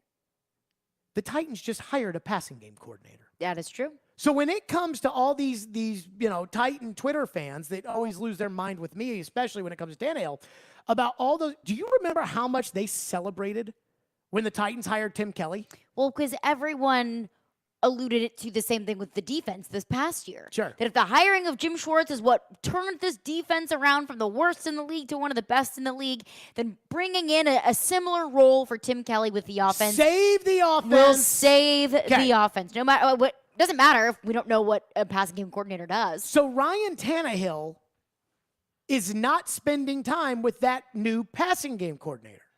He's not in those meetings. He's not doing those things when he's not at the voluntary program. And so what happened yesterday, it's amazing how many people cover this team that don't know the rules. It is amazing. Like, people don't know what you're allowed to do in this program. I can tell you exactly what you're allowed to do in the program. You're allowed to do strength and conditioning on the field. You're not allowed to throw a football. You're not allowed to guard a football. You're not allowed to, you can throw the football without, you're allowed to throw it, but with no coach. And you can't play defense. So they can't take the DBs out there and say, okay, Farley, you're on, Woods, although those two have torn ACLs, but you know what I'm saying. Whatever. You can't do that. Now, you can go to Father Ryan High School and you can do that without the coaches. But you can't do that at the facility. Right. It's fine. And then there's the classroom work. Well, you got a new passing game coordinator. So I find the classroom work to be rather important here. But then there's also, like Charlie Weiss went over it, there are ways to get around it. Here's what Charlie Weiss said, veteran offensive coordinator, but he doesn't work for a current team right now. So he can say voluntary work is important, whereas current coaches cannot say voluntary work is important. It's like when Urban said that they cut guys at the bottom of the roster who weren't vaccinated, and obviously you would obviously do that. It's a strategic advantage to not lose out because of guys at the bottom of your roster, and it's yet like, oh, Urban, we got to investigate Urban for this. And it's like if a coach were to come out and say, the voluntary program is important, then all of a sudden you would see, here, we're investigating the offensive line coach saying that the voluntary program is important. Like, you're not allowed to do that. Well, Charlie Weiss doesn't work for a team. This is what Charlie Weiss said about why the voluntary offseason program is important. Like every year you're kind of started from scratch, if you know what I'm saying. You're treated, from the youngest guy to the oldest guy, from the most experienced to most inexperienced. The whole deal was, you had to make sure that by the time you were kicking off in September, everyone was on the same page. Okay, you're starting from scratch, which is not technically true, but you did just get a new passing game coordinator. Clearly, the understanding of the new coordinator last year wasn't good enough. So you need those rookies when they come in once they get drafted, and really you need Woods and Hooper to be on the same page with Tannehill. That in the classroom, when Downing and Kelly are going over, okay, Hooper, we want you to cut 8 yards in, Tannehill's going to say, hey, we like to stick it in because Darius Leonard of Indianapolis likes to do whatever. You need Tannehill there. The second thing are the things you can do. So Paul Kaharski's article is actually kind of interesting about this, which was once Paul looked up the rules and saw in the rules that Tannehill can throw to wide receivers on the field, he felt like Tannehill needed to be there. This is what Charlie Weiss talked about you can actually do, even though you're not allowed to throw the football. For a certain time, you couldn't use a football. So it was like a glorified walkthrough, if you know what I'm saying. But, in a walkthrough, who really needs a football? You don't really need it anyway, So when you're getting in, especially with a lot of the new guys, you're teaching formations and movements and motions and making sure you can get everyone lined up, and then, the different run actions, the different play actions. Just think about protections. I mean, you could walk through protections. I mean, you could have bags representing defensive linemen and just have guys standing there as potential blitzers, so that, and just by the shell, be bringing different guys to cause different blitz pickup and thing like that. You don't need a football to be able to do stuff like that. There's a great deal that you could do. So you can't tell me that they can't do anything. Charlie Weiss is telling you. It reminds me, when I worked at women's basketball, we were flying to Villanova, and the plane broke down or something. So we got actually stuck in a commercial airport as like they worked on a new plane, or I don't know. It ended up taking all day to get there. And I remember we missed the practice that we were supposed to have. Mm-hmm. Coach, in this commercial airport, Coach was like going over, okay, we're going to switch this screen when they say, like, literally, you've seen teams do this in ballrooms, things like that. You can do that. Charlie Weiss just told you can do that. Now, you can't, I don't think technically at this point, do it with the coaches, but you can definitely do it yourself. And you're supposed to know this offense. So get out there and say, okay, with offensive line, you don't think that's important? They're going to have a new left guard and a new right tackle. You don't think going over the protections is important? So for everybody out there that's telling us that, oh, it doesn't matter, it's just weightlifting and it's just classroom work, I thought classroom work mattered. Well, and also, what did we hear so much from people who were defending Tannehill this past season was, well, he had no time to build chemistry with that offense. He had no time to build chemistry with Julio Jones. And, of course, because Julio Jones was acquired so much later in the season than Austin Hooper and the rest, and Robert Woods. Could have got together in July. But why not now? Why not start building that now? Does Ryan Tannehill need to get in the weight room and do squats? I don't know. Probably not. I think what they're telling, so he flew some of the receivers, or I don't know if he flew them out there, but some of the receivers were down in Miami working with him a couple of weeks ago, and that's fine. Yeah. But you can do that here too. Like you can come here and you can do that while everybody else is here with the coaches and throw with them. And then the other thing that they can do is they can't work at the Titans facility on the field with the defensive players, but they can do that somewhere else. And so this just but the key here is the people that are saying it doesn't matter that he's not there. Charlie Weiss is telling you that it matters. The football people will tell you that this matters. Like, they will tell you that. The Patriots, during the lockout, there was no offseason program in 2011. You just showed up for training camp, and you just went. And it was the same kind of as COVID, but without the actual COVID. So the players weren't allowed to go and practice together during COVID for a lot of reasons. The people were probably, I'll keep my distance. Right. But in the lockout, it was just the lockout. The Patriots held their own player-run practices. Belichick, first day of training camp, goes, we're going to go more no huddle because you guys practiced while everybody else didn't. So we're going to be in more shape than all the other teams, so we're going more no huddle. Patriots went to the Super Bowl. 615-737-1025 is our phone number, 615-737-1025. We'll get to your phones on this because I see you all dying to weigh in. So we will do that next. Stillman and Company right here on ESPN 1025 The Game. Let me tell all the fine folks, do not miss Nashville's best draft coverage on Thursday, April 28th and Friday, April 29th on 1025 The Game, presented by Social Furniture, Apple Collision Centers, and Farm Bureau Health Plans. Be sure to join us on site as 1025 The Game will be broadcasting live on Thursday, April 28th from 3rd and Home, Germantown's Bar with a Ballpark. You can catch all of our live coverage of the NFL Draft via 1025 The Game's Twitch, Facebook, and YouTube and Twitter.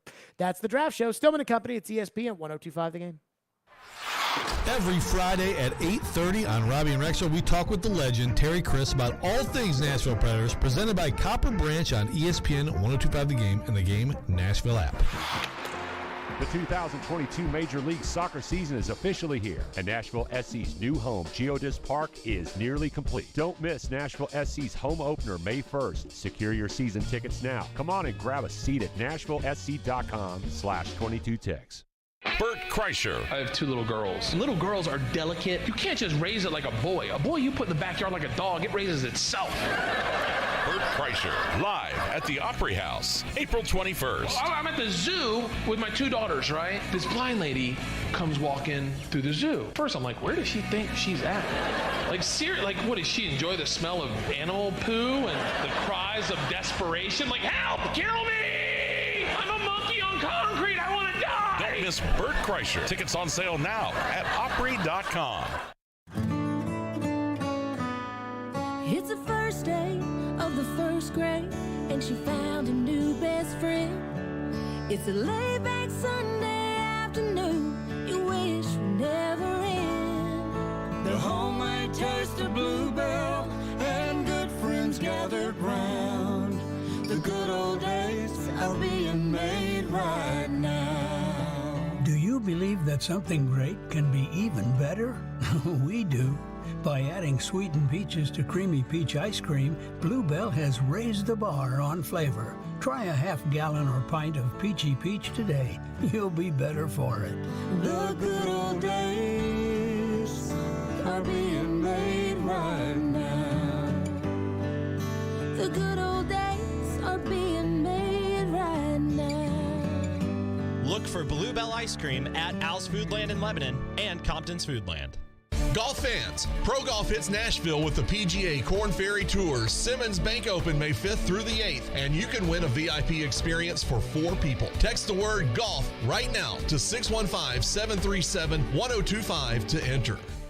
Smokeville Smoke Shop has been serving Hendersonville and Metro Nashville since 2015 and is committed to providing high-quality, hands-on, and personable customer service.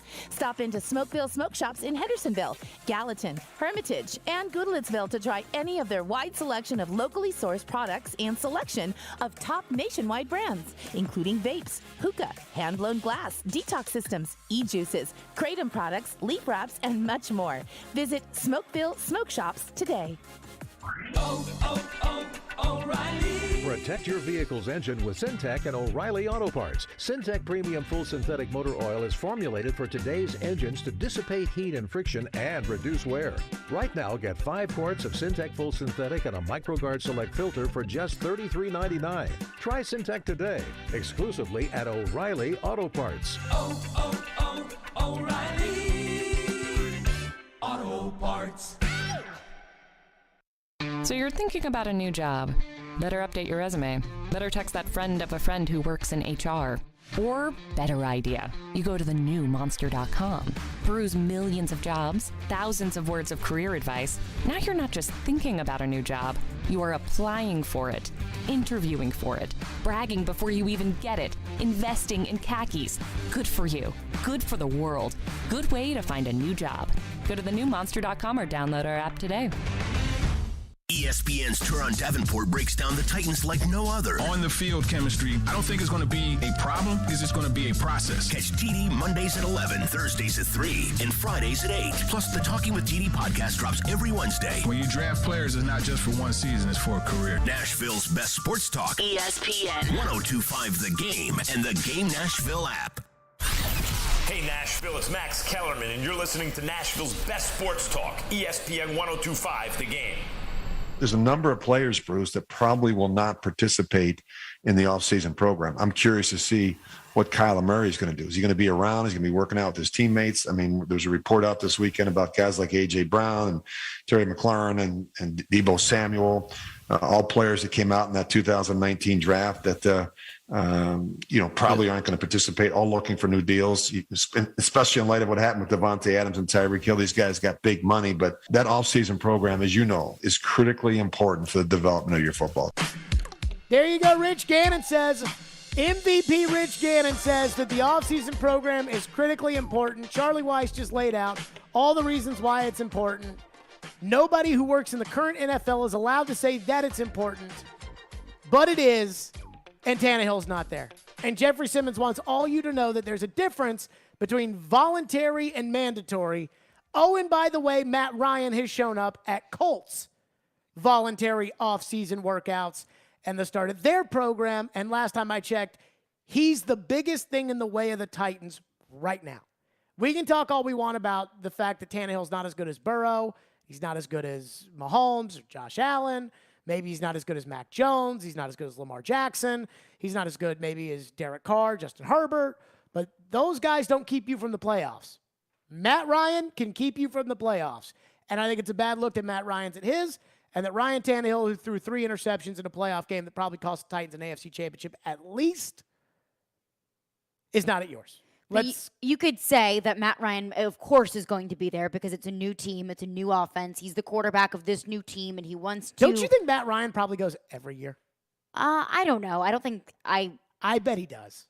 First off, he lives in Atlanta, so that makes it easier. But I bet you Matt Ryan. But I don't think it should matter where you live. Well, I mean, yeah, it would make it easier theoretically if you go. live in that city. It makes it easier to go because you don't have the excuse of, oh, well, I'm out here in California with my trainer. Well, does Ryan Tannehill really, is he able to afford excuses right now? No. Like, I don't care where you live. I keep using this analogy because I think it is incredibly apropos. This is extra credit. So that's what this is for Tannehill. This is like a class where you want to bump that grade up a little bit, and you can do it with extra credit. And that's what this is. And if you've got an A in the class, sometimes you don't need extra credit. If you've got a C and you want to make that a B, you got to do the extra credit. Tannehill right now is not very popular around here. He needs to do the extra credit. Let's go to the phones. One texter texts in and says, the common person's opinion on this matter doesn't matter. But I feel like if nothing else, Ryan should be there to show some sort of leadership. I just hate how he didn't take any ownership after the Cincinnati game and hasn't spoken really since. So I was like, Emily Proud had a tweet that was up that I found to be kind of interesting. And I say interesting because I'm not exactly sure how to interpret what she said, but I'm pretty sure how to interpret what she said. What'd she say? So she said yesterday, I guess she wrote an article, or there's an article at News 2's website, but Emily Proud's tweet that led into the article, I'm going to be honest with you, I didn't even read the article, but the tweet was, quote, optics don't help you win football games, but they do help you win fans. For Tannehill, the latter is vanishing by the day, but it doesn't become a real problem unless the former starts disappearing too.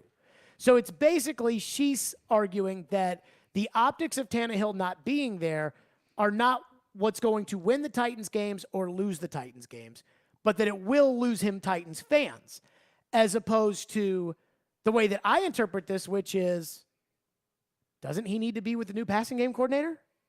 Like, the classroom work matters. The people out there that tell me that the classroom work doesn't matter at all are probably the same people that when they hear something of Charlie Weiss saying, hey, it's really important, or Rich Gannon saying, hey, it's really important, they're like, oh, yeah, no, Charlie Weiss said, hey, you don't know what he's talking about. Like, what? Like, the guy who was offensive coordinator when Tom Brady became Tom Brady, his opinion doesn't matter about this? And so I think the optics are worse than the detriment to the football, but I don't think that there's not a detriment to football. It's not just optics. Right. I think albeit that was the biggest thing to me. There's more that Tannehill can gain from going to the voluntary offseason workout. Yes. Like, this matters. It matters. And if it didn't matter, then every coach wouldn't get their freaking you-know-what in a wad every time that somebody doesn't show up, and they have to keep it to themselves, because if they say that they're mad about what they're mad about, then they get in trouble with the union. What else we got? Another texter texts in and said, would it be a big deal if he would have beaten Cincinnati or lost and thrown 0 or even just 1 interception that didn't cost the game? It's hard for me to enter into that hypothetical because he did cost them the game. Now, if you read the same person, Buck, if you read the same person who just conveniently wrote yesterday that this doesn't matter, that Tannehill not being there doesn't matter, if you read him after the Cincinnati game, you would have read that the Cincinnati game wasn't Tannehill's fault. To which I actually texted Buck, and I said, are you on Tannehill's payroll? Like, is it like the nanny, the personal trainer, Buck? Like, I had to ask him that. And then yesterday he fired off the article. I don't care that Ryan Tannehill's not there. Of course you don't. You also don't think he cost them the Cincinnati game. But he did. Well, yeah, it seems like the side that you're on about this individual instance, it probably goes along the same lines of what side you're on with Tannehill. With Tannehill, period. Yeah, probably about right. Though I do wonder, do you think that there are people that think that, like, oh, no, the fans are too hard on Tannehill. Tannehill will be okay. Don't worry about Tannehill. And then they see that he's not at the voluntary offseason program, and they're like, where the hell you at? Well, no, because I think that people can interpret it however they want. They may look at it and say, well, it's voluntary. It's off-season workouts. Tannehill's fine. He's doing whatever he needs to do. You're going to interpret the situation however you believe, because I understand that people are out there saying it's voluntary off-season workouts. It doesn't matter. He doesn't need to be there. So I can understand why if you are going to defend Tannehill I hate that about argument. the 3 interceptions, you're going to defend him on this too. I hate that argument. I know. I just hate it because there's so many things in life that are voluntary that you know that you don't really have to do, but then you know that you have to do Well, them. there are voluntary things that are voluntary to a lot of people, but they may not be voluntary to you. Well, it's voluntary, but it's also not. But there's like a lot of things like going to baby showers. You know, I hate the idea of baby showers. Everything about baby showers does not have you been interest. to? 0. Oh, well. Well, I'm supposed to go to 1. I haven't RSVP'd yet, and I think the RSVP date has passed. But wedding That's showers the too. RSVP. But like things that just aren't fun. But like I don't want to go to a baby shower. I do not. Let me say this for everybody. I do not want to go to a baby shower. And I will buy stuff. Like if you're close enough with me, like I will buy you stuff. Like I'm not worried about that. But I am not interested in going to a baby shower and like sitting around and like eating cake, gender reveals, all those things. And yet I know at some point in my life, I'm going to have to go to one of those. And I'm not going to want to go to those, but I know that I'm going to have to go to those. Because it's the optics of the It's situation. because you have to. And that's where I am with Tannehill on this. What else we got? Another texter texts in and says, was Logan Woodside there yesterday? I don't know, and I don't care. I don't care. Just like I don't care that Jeffrey Simmons wasn't there because nobody cares that Jeffrey Simmons wasn't there. I got to believe Logan was there, though. I'm sure he was. I don't know. The Titans, you think about who they made available yesterday, right? Byard, Hooper, David Long, Ben Jones. All starters. So you got to give the Titans credit for giving good people up there. Like if they brought Nick Westbrook-Akina up there, I mean, if I had wasted my time to go to that, I would have been upset. Now, they wouldn't put the backup quarterback up there. So I can't use that as a way of figuring out whether or not Woodside was there. I bet he's there. I'm sure he is. I mean, although that's a big assumption to make. But like, we are saying it like Tannehill has a lot of brownie points that he should probably earn. Yeah, so Logan you would has. think that he would be there. And I would say the same thing about Logan Woodside. You're the backup quarterback. Like, you got everything to gain. Although from a brownie point standpoint, brownie points does not get you the starting quarterback job. Like, they're not going to say, well, brownie points of trying to become the starting quarterback. I mean, don't you think he would? Maybe, but then there's these other guys. It's easy for us to say that it's not realistic, but for him... Matt Castle told me one time that he enjoyed being a backup quarterback. Well, yeah, because you sit back and you collect checks. He was talking about how, like, he wakes up. This was during training camp in, like, 2016. And Matt Castle told me that he wakes up and he goes to all the meetings like a starting quarterback, and he, stretches, eats lunch, throws, goes in, and that's his day. And so, and you make a good amount of money doing it. I think Matt Castle was standing on those sidelines thinking to himself, Marcus, you stay in. Logan's a younger guy, doesn't have as much money as Matt Castle, hasn't been there like Matt Castle has. Mm-hmm. I'm sure there's probably a part of Logan that would love for the opportunity to go out there and play quarterback. Yeah. But I don't think that him going to the workouts would be like a brownie points thing. I think it would be him going to the workouts because he feels the need to go to the workouts. Like he feels the need to be there for that classroom instruction. But I don't know. And again, they can throw the ball on the field and somebody's got to throw the ball. I will tell you who's probably definitely there. I guarantee you Kevin Hogan is there. Promise you that he's there. I would be stunned if he was not there. Though who cares about Kevin Hogan? To your phone, 615-737-1025 is our phone number, 615-737-1025. Stillman & Company, we're live at Bridgestone Arena. That's our phone number, 615-737-1025.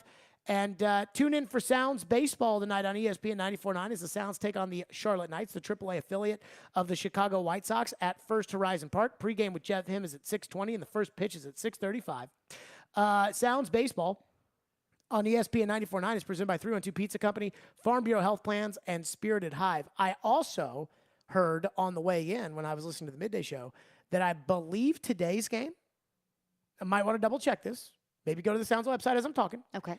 But today's game for the Sounds is like for the visually impaired night. And so, or sensory night or something like that. And they've got special jerseys that you can get by going to the game tonight. The weather, I think, is going to be pretty good for baseball tonight. It's beautiful right now. I mean, so Sounds Baseball tonight. Again, you can listen to it on 94.9, but getting them tickets too because the Sounds do their thing. Is it sensory tonight? Hey, what day is today? It's April 19th. It is Tito's Tail Wagon Tuesday, so you can bring your dogs. It doesn't say anything about Sensory Awareness Night or Sensory Impair, whatever the exact verbiage is. It's coming up something. And so I'm excited about that. And because I'm excited, we're going to give away some Sounds tickets later, not right now. Don't call in. But we will give away Sounds tickets for the game. Are these for today? No, this Sunday. We'll give those tickets away for the game Sunday, later today on the show. So be listening for your chance to win, because we love the Sounds. 615-737-1025, Stillman & Company at ESPN 1025 The Game.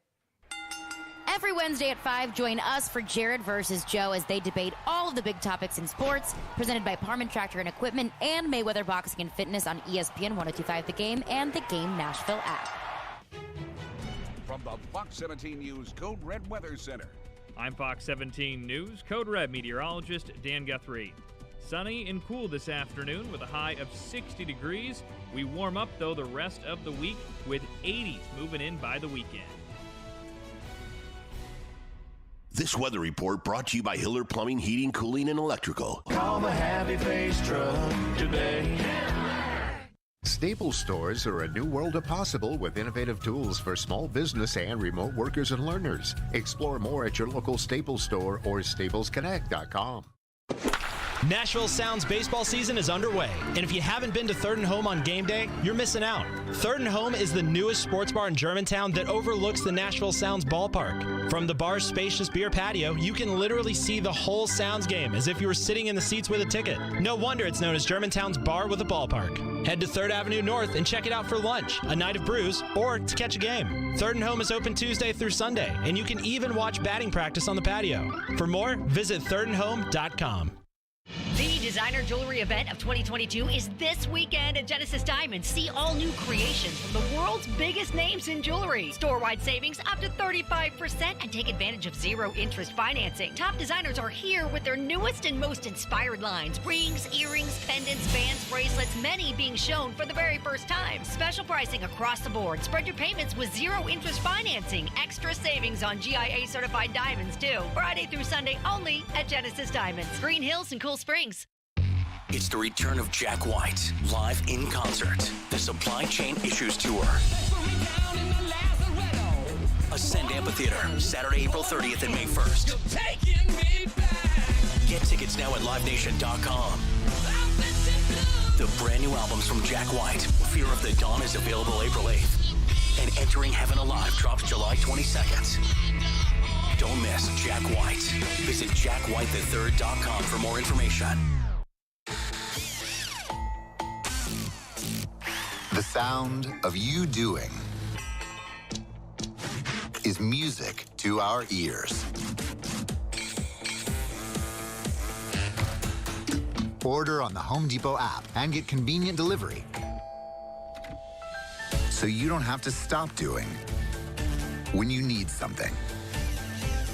The Home Depot app, how doers get more done.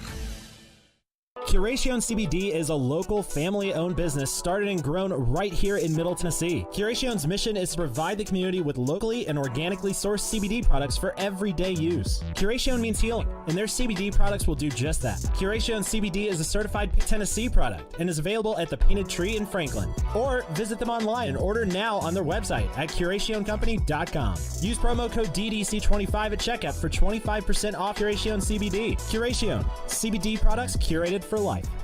Inside knowledge on the Titans. Todd Downey's got his notepad out right now, just writing things down. Inside knowledge on the Predators. They go right into the forecheck, and boom, you get a beautiful goal from Colton Sissons. And then there's a team in Knoxville. How excited should Tennessee fans be by what they've seen from Josh Heupel in year one? Wake up and hang out with Robby and Rexrode. Weekday mornings from 6 to 10. Brought to you by Little Guys Movers on Nashville's best sports talk. ESPN 1025 The Game and the Game Nashville app. Watch live on Twitter, Twitch, and YouTube.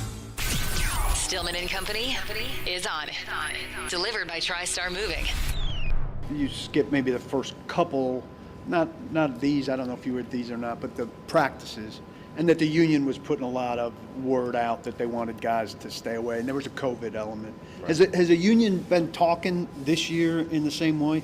I mean, I haven't really been in those talks. I think obviously around this time of the year, it's a whole big thing, with, the media obviously talking about guys who's showing up, who hasn't shown up. This is all voluntary, and I kind of try to mind the business that pays me by minding my own business. But I understand that some guys feels like, if they want to show up when we start practicing playing football, then that's what they choose to do. I had already been here working out with Frank and doing different things like that. So I just said, hey, there's no point in me just not showing up, just to not show up. So I want to be able to be around the young guys, try to get better and things like that. But this is a voluntary part of the off season, and for some guys, obviously being on a team like this, where the system is kind of already set as far as the culture and things like that. So if a guy chooses to take a little bit more time off to be with their family, we're not going to hold anything against anybody. Boy, I tell you, way to go, Kevin Byard. A-plus answer. Right? That was a very calculated answer. A-plus answer from Kevin Byard, and I will say this too: you think you get in trouble if you're a coach? And you say something about voluntary not being voluntary, try being a player and saying, oh, no, we want all the guys here at the voluntary. Oh, no. Because we fought. The guys before us fought for that right, for this to not be mandatory. And so that's why, it's all politics. But I'll give Byard credit because I thought that was a pretty good answer. Let's go to your phones, unless you have a thought. To the phones. Jerry is up next, 615-737-1025 on Ryan Tannehill's been waiting patiently. Go ahead, Jerry. I have a couple of points to make. One, if you're going to be a leader, sometimes you have to do things that you don't exactly want to do by being a good example that you want to improve on with the bad taste that you left the fans in, and help the players that you're going to be working with to lead towards another championship. But if you're not doing that, it doesn't show so bad on you, but it shows on your character not being a leader that wants to improve by taking that first step and learning and showing the young players how to be a winner. So I hear what you're saying. It just sounds like you're saying that if you show up, then you're a good leader, and if you don't show up, you're a bad leader, right? It's kind of what it sounded like. Like what that feels like that call boils down to. I don't think that's always the case. I think it is here, though. And I think on top of it, Tannehill's reputation is that he's a great leader. And yet, I've never heard anybody talk about anything he's done that has shown fantastic leadership, if that makes any sense. I asked a buddy of mine who played on the Titans. I said, what kind of leader is Tannehill? And he told me he's kind of quiet, like he goes about his business. He's always doing his business. He goes about his business. He's very quiet. Kind of like, and I was wondering where he was going with this, and he goes, kind of like Carson Wentz, probably. Oh, gosh. And what have we heard about Carson Wentz? Bad leader. Bad leader. With Tannehill, the guys love him. I think the difference between Tannehill, and I'll use Michael Jordan as an example. They spent a lot of the Last Dance documentary saying that painting this picture for you that Michael Jordan was a great leader, but not necessarily a great guy. And Michael did interviews leading up to the Last Dance in which he thought that people were going to watch that and not like him. But I think he probably knew better. I think he knew people were going to watch that and like him more. Considering that he was the one who got to edit it, that doesn't surprise me. But then we could agree Michael Jordan wasn't the best teammate in the world. He wasn't the nicest teammate. He didn't hang out with the players for the most part. He wasn't sunshine and rainbows, no. No, and he was always giving people the business. And yet Michael did it because he felt the need to do it. And again, this is all speculation because I'm not on that team, and they do not let you in that locker room to really see the team. The locker rooms will be open come the start of training camp, which should be interesting for me. But Tannehill, I think, is a nice guy and maybe not a great leader. But again, I say that as somebody who is not allowed at practice, the true practice, is not allowed at practice, and also is not on the team, in the plane, all the things that you would be able to do to garner this kind of information. I'm not there. What else we got? Another texter texts in and says, it feels like Ryan Tannehill has lost his passion and we should be worried. Okay, see, that's a really, really That's strong a big statement. take. But I'm not going to shoot it down. I'm not going to shoot it down. And I'll tell you why. Because with Tannehill, I do wonder if the frustration, the negativity, he faced a lot of negativity in Miami. I believe that it was a year in, year out constant debate in Miami for all 17 people who cared about sports there about whether or not Ryan Tannehill was a franchise quarterback. I'm sure they probably had those talks for years about Tannehill, and he had to deal with all that. And I've brought up the story about Miko Grimes, who was a radio host, but not a talk radio host. She was like, 91 hot DJ, whatever. And her husband was on the Dolphins, was a DB, and she tweeted out that Tannehill sucks, and that's why that they lose games. And it became this mega story for like 3 days. And so he's had to deal with all this stuff. So then he got a second chance, and I think he was very clearly fired up about his second chance. Yeah. And he made the most of his second chance.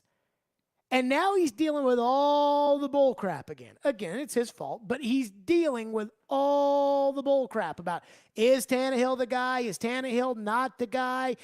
These people like Tannehill. These people want to go get another quarterback. There's this rumor about Aaron Rodgers wanting to be on the Titans. There's all these different things that's like, I'm so tired of this. I've made $200 million doing it, and I'm so tired of this.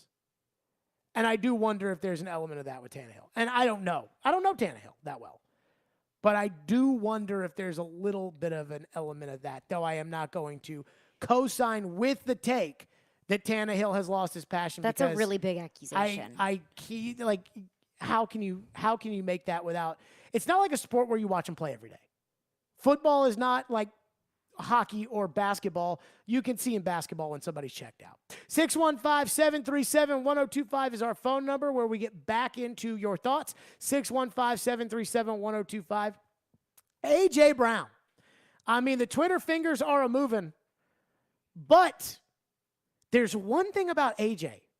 that will not go away, and I don't know what it is, and we'll get to that next. Stillman and Company. It's ESPN 1025 The Game. The voice of reason. If I'm the official, I would send both teams to the locker room and say, this is going to stop. The voice of the fan. Our entire team's a mass unit right now. The voice of Nashville sports is your home of Nashville's best sports talk. ESPN 1025 The Game and the Game Nashville app. ElectronicExpress.com. We make it happen. This is Chef John from Kitchen Notes at the Omni Nashville. Inviting you to come join us for breakfast and lunch. We are offering some exciting new menu items. For breakfast, we have a smoked prime rib hash. Comes with a sunny side up egg, hominy, caramelized onions. It's a great start to your day. We are featuring a sourdough pancake made with a sourdough bread starter. It's a fun spin on the classic buttermilk pancake. As always, Kitchen Notes is serving biscuits all day. Come join us and create a memorable experience here at the Omni Hotel. Food is all about memories for us. We'd like you to start a new memory here at Kitchen Notes in the Omni Hotel. Breakfast at Kitchen Notes in the Omni Nashville Hotel. Finding the right person for the job isn't easy. Just ask someone who hired a lounge singer to be their office receptionist. Hello, this is Mickey Marquis, and you've reached the office of Doug & Associates. Thank you very much. Catch me Tuesday nights at the Hotel Johnson. Hello? But if you've got an insurance question, you can always count on your local Geico agent. They can bundle your policies, which could save you hundreds. Doug & Associates, this is Mickey Marquis. Hello? For expert help with all your insurance needs, visit geico.com/local today. And now it's Geico's Motorcycle Rules of the Road. Avoid biking in the rain and never touch another person's bike. Hey guys, look at these bikes. So shiny. Whoops.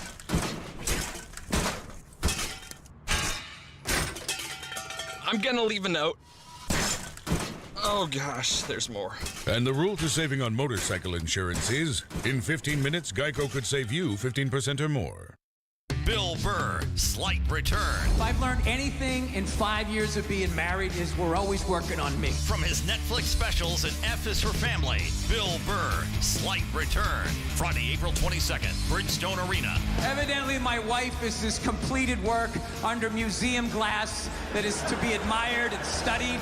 And I'm like one of these guys, you know those buildings that just has scaffolding around it for like 6 straight years? Tickets on sale now at Ticketmaster.com. Bill Burr, live. Floyd Mayweather launched Mayweather Boxing and Fitness when he officially retired as a 50-0 champion. Introducing the first Mayweather Boxing and Fitness location in Nashville. Perfect for all fitness levels. Join a community that will help every person unleash their inner champ. Become a founding member today. Stop by the studio at 2041 Broadway, Suite C, or call 629-206-9092 to join the family exclusive. Pre-opening rates now available. Mayweather Boxing and Fitness, the gold standard in boxing fitness. Hey, it's Jared for TriStar Moving. If you're looking to move, you need to give my friends at TriStar Moving a call. At TriStar Moving, you'll get 5-star service throughout the entire process. Everything will be taken care of, from covering your floors, banisters, railings, front door thresholds, furniture, TVs, and more. They took great care of my move and made it as stress-free as possible. If you're looking to move, give TriStar Moving a call, 615-640-1219, or visit them at nashvillemoving.org/radio and get 5% off your entire move. TriStar Moving, my official movers. Smokeville Smoke Shop in Hendersonville wants to invite you, your friends, and family to their huge 420 blowout event. Live music, on-site food and dessert trucks, discounts store-wide, and a free dab bar. Smokeville Smoke Shop's 420 event will be held at their flagship store located at 699 West Main Street in Hendersonville on Wednesday, April 20th. Visit them on Instagram at Smokeville Smoke Shop for more event details and to take advantage of additional special offers. Smokeville Smoke Shop for all your smoking needs. From the Hillside Medical Game Studios, WPRT-FM Pegram, WPUC HD2 Laverne, broadcasting 97.5 Murfreesboro, 106.3 Williamson County, ESPN, 102.5 The Game, and the Game Nashville app. a Cromwell media station. Live from the Game Nashville studios, it's Stillman and Company. Delivered by TriStar Moving. TriStar Movers with 5-star service. With Jared Stillman on Nashville's best sports talk. ESPN. 102.5 The Game and the Game Nashville app. Stillman and Company is delivered by TriStar Moving, ESPN 1025. The Game streaming live on Twitter, Twitch, YouTube, and Facebook Live. Thanks to the law offices of Amanda Gentry, live from the Hillside Medical Game Studios here at Bridgestone Arena. Predators and Calgary Flames tonight, right here on ESPN 1025. The Game, big one for the Predators. Trevor Maddich will join us in 30 minutes. This has to be the least anticipated NFL draft of my lifetime. Maybe it's because with COVID essentially gone. I mean, now you don't even have to wear a mask on planes anymore, which I guess people are fired up about. There are two very stark differences of opinion about that. Dude, the people that are angry about wearing masks on planes, don't fly. Well, there are a lot of people who are angry that the mask mandate is lifted. Like, that's my point. If you want to wear a mask, like, wear one. Right. But again, those people that are mad, like, well, you know, it's your germs, not my germs, like that kind of thing. Don't fly. Then don't fly. Then just drive. But I mean, to the rest of us, like, I've been flying a lot. I haven't been flying a lot. I've been flying enough lately. Mm-hmm. I'm kind of tired of the mask on the plane. I honestly, last time I flew, I totally forgot a mask because I don't bring one around anymore. Did they make you wear one? Well, yes, and I got a mask, but like I used to have. Did you masks slowly in drink all your orange juice so that it would you would? So I could elongate the time without my mask. I did not do that because I think that's a little bit silly. But I am glad. Especially if you brag about it on Instagram. Yeah. But I will say this. Funny how people do that, isn't it? I will say this though. That has nothing to do with that. I will say there's one thing that I can't get over, and so AJ Brown and the Twitter drama of AJ Brown. It's like as the world turns. And in this essence, what we know of is that AJ wants a new contract. So AJ is going to skip the voluntary offseason program. Fine. That's the cost of doing business. That's the going rate. AJ wants a new contract. He wants the kind of money that all the other high-end guys are getting. Fine. He has to understand, though, that the Titans have all the leverage. Once you understand that, you realize you can't get what everybody else is getting unless you just play through your contract and you play through your franchise tag, and then you're able to get what you want, kind of like Devontae Adams. Mm-hmm. But you got to earn it. So that's, a whole discussion within and of itself. The one thing, though, and I'm not somebody to sit there and say that, well, the team says, so if the team said, then the team must be right. But the Titans have shown absolutely no indications whatsoever that they're going to trade A.J. Brown. It's like every week or every 2 weeks, Diana Rossini has a tweet, a report, according to her sources, that the Titans are not interested in trading A.J. Brown, but that they want to work out an extension with A.J. Brown, to which all of us know, duh. Plus, that was the last report. Plus, the day before she put out her initial report that the Titans are working towards an extension with A.J. Brown, John Robinson went out on the record and said they were working towards an extension with A.J. Brown. And yet, for some reason, and through no doing of our own, which is pretty surprising with all of this, through no doing of our own, these A.J. trade rumors won't go away. Charles Robinson, Yahoo Sports senior insider, is on Robby and Rexrode every week because he and Joe were roommates together at Michigan State. And he was on that program, and today he does not drop the idea of A.J. Brown being traded. The A.J. Brown thing to me is very serious. I think if you asked me, like, hey, let's keep an eye on a couple of different receivers who could potentially get dealt going into the draft, I'd say DK Metcalf. I'd say A.J. Brown is another one that I would keep an eye on, only because you have a team like the Jets that I think is going to take a wide receiver either with the 4th or 10th pick, probably that 10th pick, based on who might be there. I think the Jets definitely would trade that pick for a receiver they deem to be like a number one quality player that they're ready to dole the contract out now. AJ would fit that, okay? But so would DK Metcalf, and maybe a few other guys. So, I'd be concerned about AJ because you're talking about him. He's definitely going to be in that grouping of $25 million plus APY and the monster contracts that these wideouts are getting. And I don't think that the Titans are going to be alone in having to sort of deal with this going into next season. Okay. So basically he's saying that A.J. Brown's going to want the bag. So because A.J. is going to want the bag and the Jets are going to be willing to give him the bag and the Jets are going to be willing to trade with the Titans, what was the line that started that? I would seriously look at A.J. Brown, or I'd seriously be worried about A.J. Brown. Ian, can you play that clip again? Just the first line of this, where, again, he's talking about the possibility of A.J. Brown being traded. The A.J. Brown thing to me is very serious. Okay, stop. How? I mean, I would love for Joe Burrow to be the starting quarterback of the Tennessee Titans. I would freaking love. Well, that doesn't mean it's going to happen. For Joe Burrow to be the quarterback. They could draft a quarterback, just like we look at the Jets and we say, well, the Jets could draft a receiver. Well, the Titans could draft a quarterback, but they're probably not going to get Joe Burrow. Well, Cincinnati's not going to trade Joe Burrow. So the idea of, well, we would love to have Joe Burrow, okay, everybody would love to have Joe Burrow. But nobody's trading for Joe Burrow because Cincinnati is not trading him with the Titans.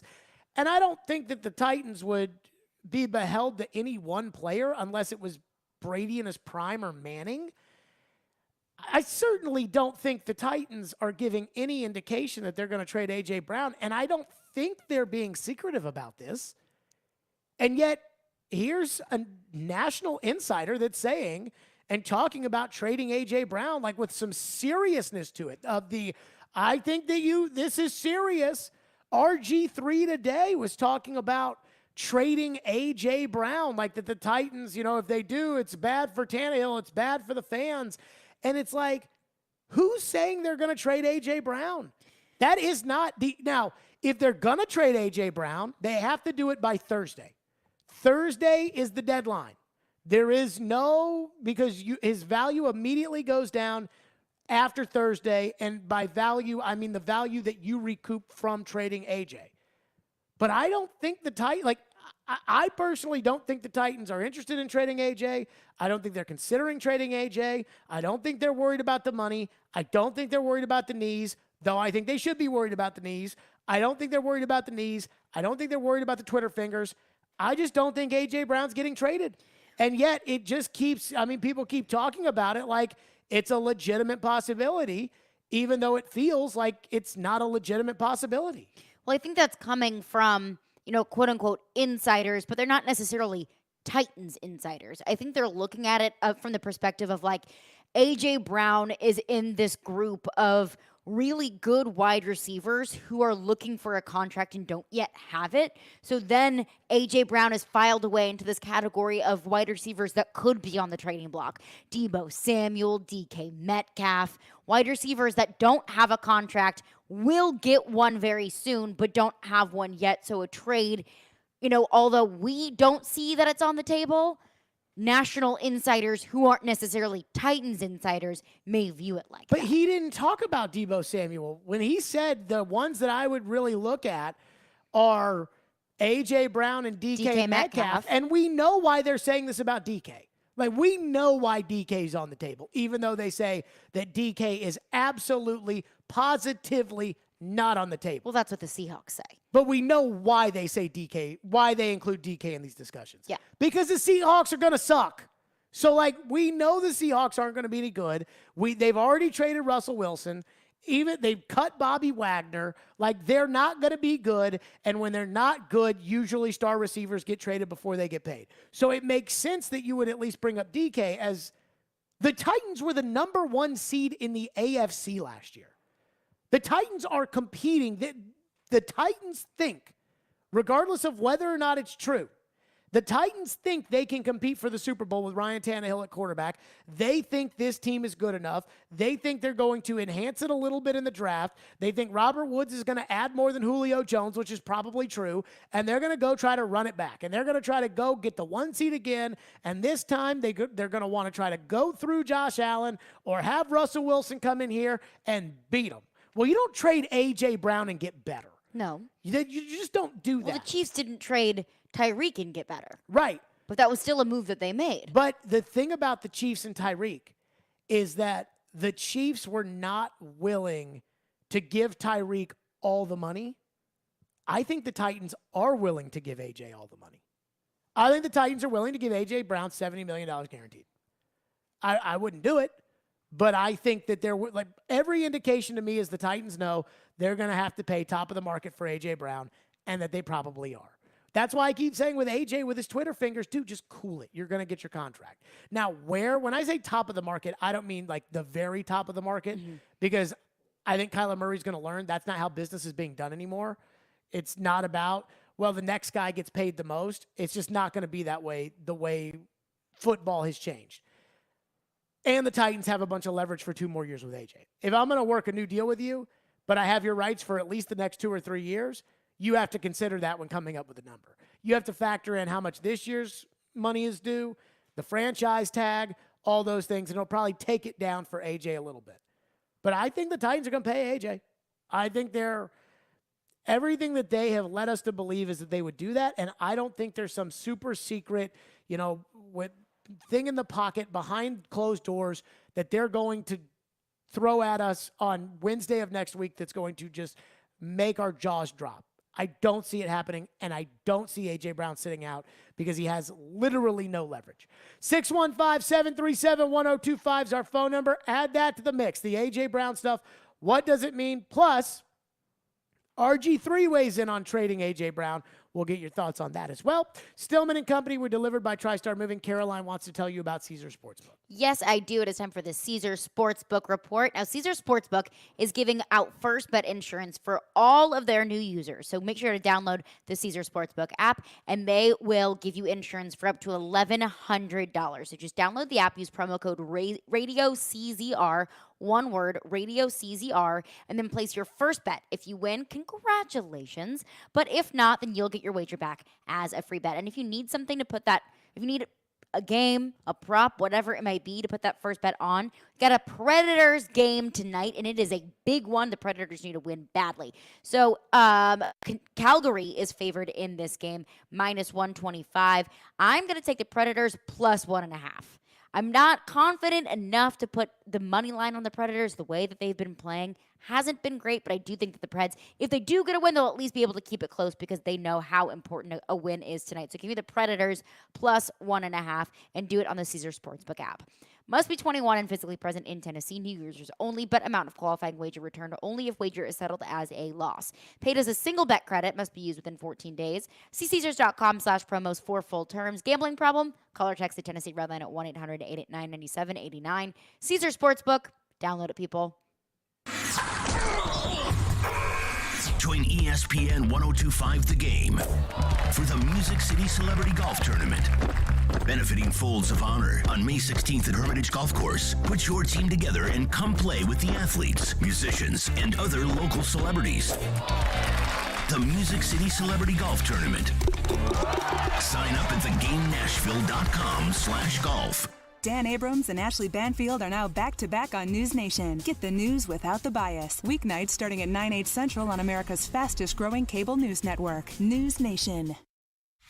Winter's a bad time for your furnace to go out, but it's never a bad time to call Lee Company. Our heating and air conditioning pros are available 24/7. No heat? Don't wait. Call Lee Company now at 615-567-1000. Our expert technicians will diagnose the issue and fix it right the first time. When you're cold, you need someone you can count on to bring the heat. Call Lee Company now at 615-567-1000 or visit leecompany.com. As a mom, you have to plan for everything. But I never planned on my health plan at work costing so much to cover my family. Fortunately, with more than 70 years of experience helping Tennesseans, Farm Bureau health plans help me get family-friendly coverage for a lot less. So I can focus on raising my kids, not my premiums. Ouch, Mom! Find out more at fbhp.com. Farm Bureau Health Plans. Plan on us.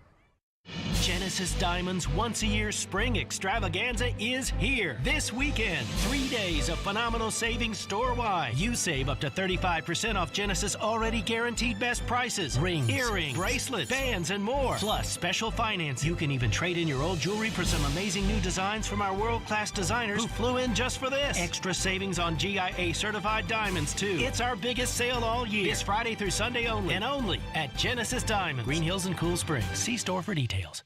Boys and Girls Clubs of Middle Tennessee ensures children and teens, especially those who need us most, are ready to read, ready for class, ready to graduate, ready for their career, and ready to serve the community. You can support local youth and their great futures by donating at bgcmt.org.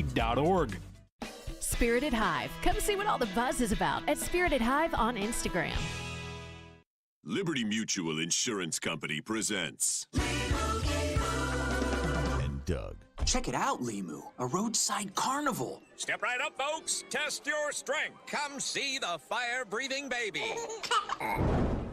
Let's fan out and tell people that Liberty Mutual customizes your car insurance so you only pay for what you need. Look, an emu wearing sunglasses. Limu, you're famous. Only pay for what you need. Liberty, liberty, liberty, liberty. If you've missed any of today's show, just search Stillman and Company on Apple, Spotify, or your favorite podcast platform. So then you have the rookie crop, not rookie contract crop. Players like Terry McLaurin, Devo Samuel, A.J. Brown, where they're looking at it and they're seeing these numbers. Now, they're not experts on the business of sports. They say, hey, they're making 22 a year. I'm making 2 a year. Something's got to change. The facts of the matter are, and I've been on both sides of this, young players are stuck because you get these 4-year rookie contracts signed mandatory 4-year deals when you're in the CBA, and the CBA doesn't even allow renegotiation until after 3 years, which they're now up for. But we haven't heard from the teams, but my sense is the teams are saying, yeah, we're just going to sit on these rookie contracts, and you can't do anything about it. And in so many words, they're right. What can the player do? They can scrub Instagram. They can hold out of training camp. Off season, maybe miss the mini camp. But then the CBA's got the triple whammy, where if you hold out of training camp, all these penalties start adding up with signing bonus, forfeiture, and everything else. So as I tweeted this morning, these players, unfortunately for them, are stuck. That was Andrew Brandt, Monday morning quarterback. He used to be an executive with the Packers. I mean, look, AJ doesn't really have a lot of leverage as far as the Titans are concerned. Here's the leverage AJ has. AJ cannot go to the Titans and say, I want to be the highest paid wide receiver in the NFL. Can't do it because the Titans don't have to do that. But as he said, he's looking at the fact that he's making $2 million and all these other guys are making $25 million, which, again, the amount per year is always bullcrap. Mm-hmm. But that's what people want to go by, so let's go by it, where it's I want to make as much money as these guys. I think I've earned it, okay? We're not going to do that. Well, what are you going to do about it? And you can't miss training camp. Because, as Andrew Brandt laid out there, you would get fined to the high heavens, plus your contract would allow you to be an RFA and not a UFA. So that means the Titans could match any contract anybody gives A.J. Brown the next year. And the Titans could franchise tag him. And even if he plays this year and becomes a UFA, the Titans can still franchise tag him, which isn't the highest paid in the league. It's the average of the top 5. So AJ has to factor that in as his agent does this with, okay, what are you actually willing to pay? And then let's reverse engineer however we want to make it look a certain way. But AJ has to understand that forever how much money he's supposed to make this year, the Titans are factoring that into any new contract of you're due a little bit this year. So what we'll do is we'll give you a little bit more this year, and we'll give you a signing bonus, and we'll guarantee you more money, and maybe we'll give you a no-trade clause, though that does not seem like the Titans' cup of tea. We'll do this right now, but you got to give us a little bit on the contract. And I don't know if AJ knows that. I don't know if AJ knows that you can't just go in there and say, okay, well, I'm the next guy up, give me the highest contract, because he's not up. So the Titans still have leverage. This goes back to the Philip Forsberg stuff that we talked about all the time, which was the Predators had leverage. The only leverage the Predators have right now is that they can give him an 8th year. Now, that doesn't go away. It's kind of like the franchise tag. But the real leverage the Predators had is totally gone because the trade deadline is up, and Forsberg has played his way to the ability of a new contract. Let's go to your phones. 615-737-1025. Jake has been waiting patiently on Ryan Tannehill's absence from the voluntary offseason program. Go ahead, Jake.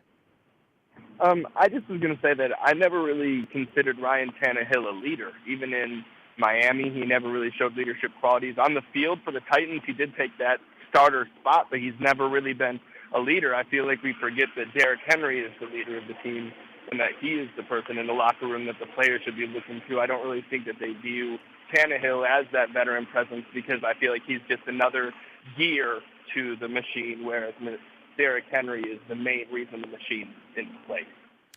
Well, I appreciate your call, Jake. That's not what they say.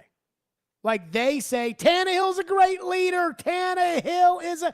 Ian, if you could get me that Vrabel cut from after the season, so this would be the Monday after the Cincinnati game, when Tannehill did not talk to the media, but Vrabel talked to the media, and TD asked Vrabel about what is it about Tannehill that makes you want him to be your franchise quarterback, though... And I understand why TD asked it the way he asked it, because you probably get a non-answer from Vrabel if you ask straight up, is Tannehill the quarterback of the future here? But I felt like Vrabel needed to be asked it directly. Like, sometimes you got to ask directly because even though the guy's going to be a jerk about it, which Vrabel probably would be, you need that answer. But I did think it was a creative way of TD to get Vrabel to explain, like open up a little bit. And TD asked Vrabel about like why Tannehill should be the franchise quarterback or whatever it is. And this was Vrabel's response. As far as the quarterback situation is concerned, like what is it about Ryan Tannehill that you feel should make him the quarterback next year and in years beyond? You got elite toughness. You know, we have to be great around him, but he's shown signs of accuracy, of decision-making, to the ability to extend plays and to scramble, and and leadership. You know, so those are all things that you look for in a quarterback. And Ryan showed us that. Unfortunately, we turned the ball over on Saturday. We did not turn the ball over on Saturday. Ryan did. He turned the ball over on Saturday, but you heard right there at the end. Great leader. What do we got on the text line? One texter checks in and says Tannehill isn't showing up because he's dodging the media. He's going to hide from having to answer any questions about the playoff game until there's something new to talk about. Okay, do we think that's the case? Kick it around the room. I don't know. Ian. Just avoiding talking about the Cincy game at this point? That Tannehill is dodging the media. I don't know if I'd go that far. As far as straight, I'm not here because I don't want to talk to the media. So I'm not there yet. I mean, he's going to have to talk about it at some point. Right. Like, this doesn't go away. That Cincinnati game does not go away. That Cincinnati game is literally... See, here's what's crazy. They lost to the Ravens the year before. And you can put a lot of the blame on Tannehill, and I did. But the Ravens game after they lost it was kind of like, yeah, the Titans didn't play their best that day, but they had a good season, and Baltimore was an equally good team, and Lamar Jackson had a great touchdown run, and the Titans defense was a mess the whole season, and so that Ravens playoff game just didn't go their way. Like, that's the sense I got. Like, the Chiefs playoff game was, oh, we had a fantastic run to the AFC Championship game, and we put up a good fight, but we're on the right path. The Ravens playoff game was like, they didn't play their best, but not the end of the world. Like, nobody was talking about it at the start of last season. This is not going away. The Cincinnati game, this is not going away. Like, this one is a bad one. And I think maybe in large part because one person cost them the game. But I don't know why it's so different, but it's not going away. So he will answer. If the first time he talks is the third day of training camp, he will answer those questions. That will be so awkward. It will be awkward, but it's inevitable. When people ask him why he didn't take the blame after 9 the months Cincinnati later, game and then he didn't talk about it since it's like 8 months later, and you're like, hey, about that Cincy game again. Well, again, but it's a question that needs to be asked. It's just going to be so weird. The game is not the problem. I mean, though the game's the problem. The game is the problem with why people don't like him anymore. But the responsibility angle of it is the bigger thing. And I think, that he never took it. Hold that thought. 615-737-1025 is our phone number. 615-737-1025. Trevor is going to join us. And I do wonder this because Trevor played. So we got all these voluntary workouts, all these whatever. What does Trevor think about the importance of this in the Tannehill story? What does he think about A.J. Brown wanting to, get paid and scrub his Twitter and receivers in the draft? 615-737-1025 is our phone number. Pro Golf is coming to Nashville this May with the Simmons Bank Open. Text the keyword golf now to 615-737-1025 for a chance to win a weekend pass for 4 to enjoy the event in style, including food and drink, plus a Predators gift pack, including polo shirt, golf balls, and umbrella. Text golf now to 615-737-1025 and enter to win. Hey, this is Phil Forsberg. And this is Smashville. Forsberg a shot, broken up in front, give it back to Forsberg, and here come the hat. You're listening to the flagship of the Nashville Predators radio network, ESPN 1025 The Game. Bob's Steak and Chop House is a renowned award-winning steakhouse in major cities across the U.S. Nashville is lucky to have a location here in downtown at the Omni Nashville Hotel. Fine dining is brought to a new level at Bob's with awards like the Wine Spectator Award 4 years in a row, TripAdvisor Certificate of Excellence 5 years in a row, and Open Tables Diner's Choice Award 6 years in a row. Fine dining at its best. Bob's Steak and Chop House, open Wednesday through Saturday, 5 to 10 p.m. in the Omni Nashville Hotel. Complimentary valet parking is always available. Winning this award is truly like winning the Super Bowl of car dealer awards for Mercedes-Benz. Edwin Vickery, General Manager of Mercedes-Benz of Music City. Culture eats strategy for lunch. You have to hit on all cylinders to win this award. You can strategize all you want. You got to still have the right tools, and our tools are our people. Live the dream with 3-time Mercedes-Benz Best of the Best Award winner, Mercedes-Benz of Music City. Go to mbofmc.com. Pro Golf is back in Middle Tennessee. Mark your calendars for the Simmons Bank Open, May 5th through 8th. You can see the next wave of PGA Tour stars. Be sure to visit the Sand Trap at the 14th hole and check out great local food trucks, including Hattie B's, Hogwood Barbecue, Dream Burger, Padrino Pops, cocktails from Jack Daniels, and try the Sand Trap Cream Ale from New Heights Brewing Company. Purchase your tickets now at SimmonsBankOpen.com.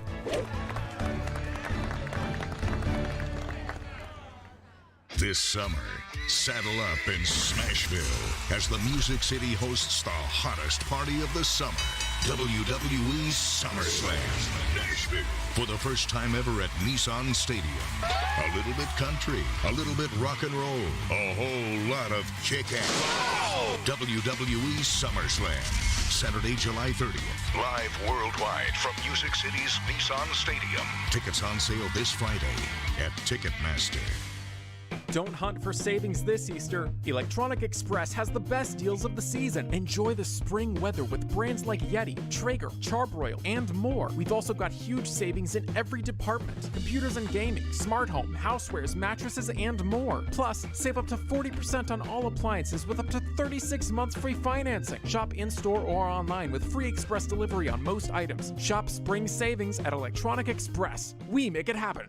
Spring has sprung, which means it's time to renew your home with Social Furniture. It's their Spring Fling sale, where all furniture is up to 50% off. That's right, up to 50% off on top name brands such as Serta, Sealy, Simmons, Caracol, Bernhardt, and Woodhouse. At Social Furniture, you'll find new bedroom furniture, mattresses, and sofas, all up to 50% off. Spring into Social Furniture today on Charlotte Avenue in West Nashville. Shop local, shop social. Social Furniture is a proud supporter of your Nashville Predators. Get in the zone, AutoZone. Welcome to AutoZone. What are you working on today? Thinking about gas mileage? Keep your engine at its best with clean oil from Pennzoil Platinum Full Synthetic. Got an older vehicle? Use Pennzoil Platinum Full Synthetic High Mileage. Right now, you can get 5 quarts with an STP Extended Life oil filter for only $35.99. Get what you need for better fuel efficiency at any of our 6,000 stores or on AutoZone.com. Get in the zone, AutoZone. Restrictions apply. ESPN's Turon Davenport breaks down the Titans like no other. On the field chemistry, I don't think it's going to be a problem. It's just going to be a process. Catch TD Mondays at 11, Thursdays at 3, and Fridays at 8. Plus, the Talking with TD podcast drops every Wednesday. When you draft players, it's not just for one season, it's for a career. Nashville's best sports talk. ESPN. 102.5 The Game and the Game Nashville app. Hey, Nashville, it's Mike Greenberg, and you're listening to Nashville's best sports talk, ESPN 102.5 The Game. Ryan Tannehill is not at the opening of voluntary workouts. Meanwhile, Matt Ryan, if you look, I believe the Colts have put out a picture of Matt Ryan in a backward black Indianapolis Colts hat. He's got a hoodie on that says Indianapolis Colts. He's holding a football. You can see the banners in the background. Their AFC finalist banner, I'm sure, is included in that as well. And the Indianapolis Colts posted a picture with the caption, "Workin'." WORKIN apostrophe at the end of that. For Matt Ryan showing up for voluntary workouts. So again, everybody's debating whether or not it matters that Tannehill's there. I compare this to extra credit. If Ryan Tannehill was Tom Brady, he wouldn't need to do extra credit to pass the class. After what happened last year, new passing game coordinator in there, new tight end, new wide receiver, classroom work. They can get on the field and throw the ball. Tannehill should be there. Trevor Maddich joins us now, ESPN football analyst, presented by Houston Clinic Orthopedics, when experience matters. Trev, you played the game at a very high level. You were a first-round pick. You played team to team. What do you think of Ryan Tannehill's absence from the start of the Titans' voluntary workout program? Jared, I absolutely hate it. I hate it. Matter of fact, I despise it and I detest it. The reason is not because he needs this workout right now. It's voluntary, and it's mostly strength and conditioning. As a matter of fact, the position coaches and coordinators can't even be on the field with them, just strength coaches. So this is not a matter of going out and getting, accustomed to his new receiver, Robert Woods or Austin Hooper. Woods actually is still recovering from his ACL. So really it's not a matter of on-the-field work with his teammates. And so you would think on the surface that he lives in Florida, he could stay there, he could spend more time with his family, he can work out there, okay. But that to me is so utterly tone deaf as to be largely stupid. After what happened last year, really the last 2 years. I mean, they go from the AFC Championship game to one and done in the playoffs, right? Last year, he's taken a lot of heat for those 3 interceptions, 2 of them which were incredibly ugly, and you've talked about that a lot, and you were right about that, Jared. With all that going on, with all the conversation about whether or not he should be the quarterback, whether the Titans should draft his replacement in this draft, for him to not be here and be the leader and show his teammates and the fans that he wants to do everything he can to make this the best year ever, to me that is unconscionable, right? It's not a matter of whether or not he will perform more poorly if he doesn't show up for these voluntary OTAs and workouts. That's not what it's about at all. You know, and I heard you talking about whether or not Tannehill lost his passion for the game. He's made a lot of money. He's going to be guaranteed close to $40 million this year. And, you know, and even if he did lose his passion, even if he didn't want to come here and do what it takes to be the leader, right, early on in these seemingly meaningless voluntary workouts, right, his teammates care. They have passion. They are also part of the distraction of Tannehill not being there and did he lose his passion? He should be there so they don't have to answer these questions. And Austin Hooper, the tight end that they signed as a free agent, he was the one that was asked, where's your quarterback? Why are you putting him in that position to be asked that?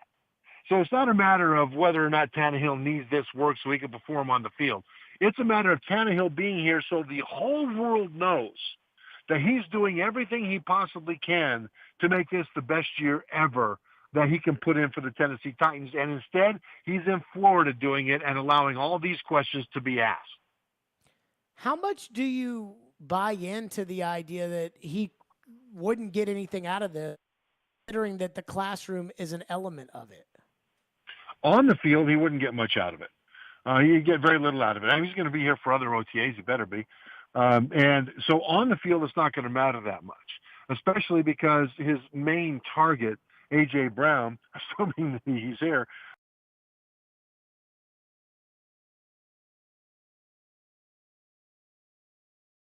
really do much anyway yet because of his recovery from ACL last season. It's not that big a deal, right? That's not the point, though. You know, the point is the image that it puts out there. It's what his teammates see him doing, and it's what the fans, because he owes the fans too. I mean, yeah, I get it. He's playing ultimately for himself and his family, okay. But he's got an obligation to his teammates to not be a distraction to them, and he's got an obligation to the fans to be the best he can be for them.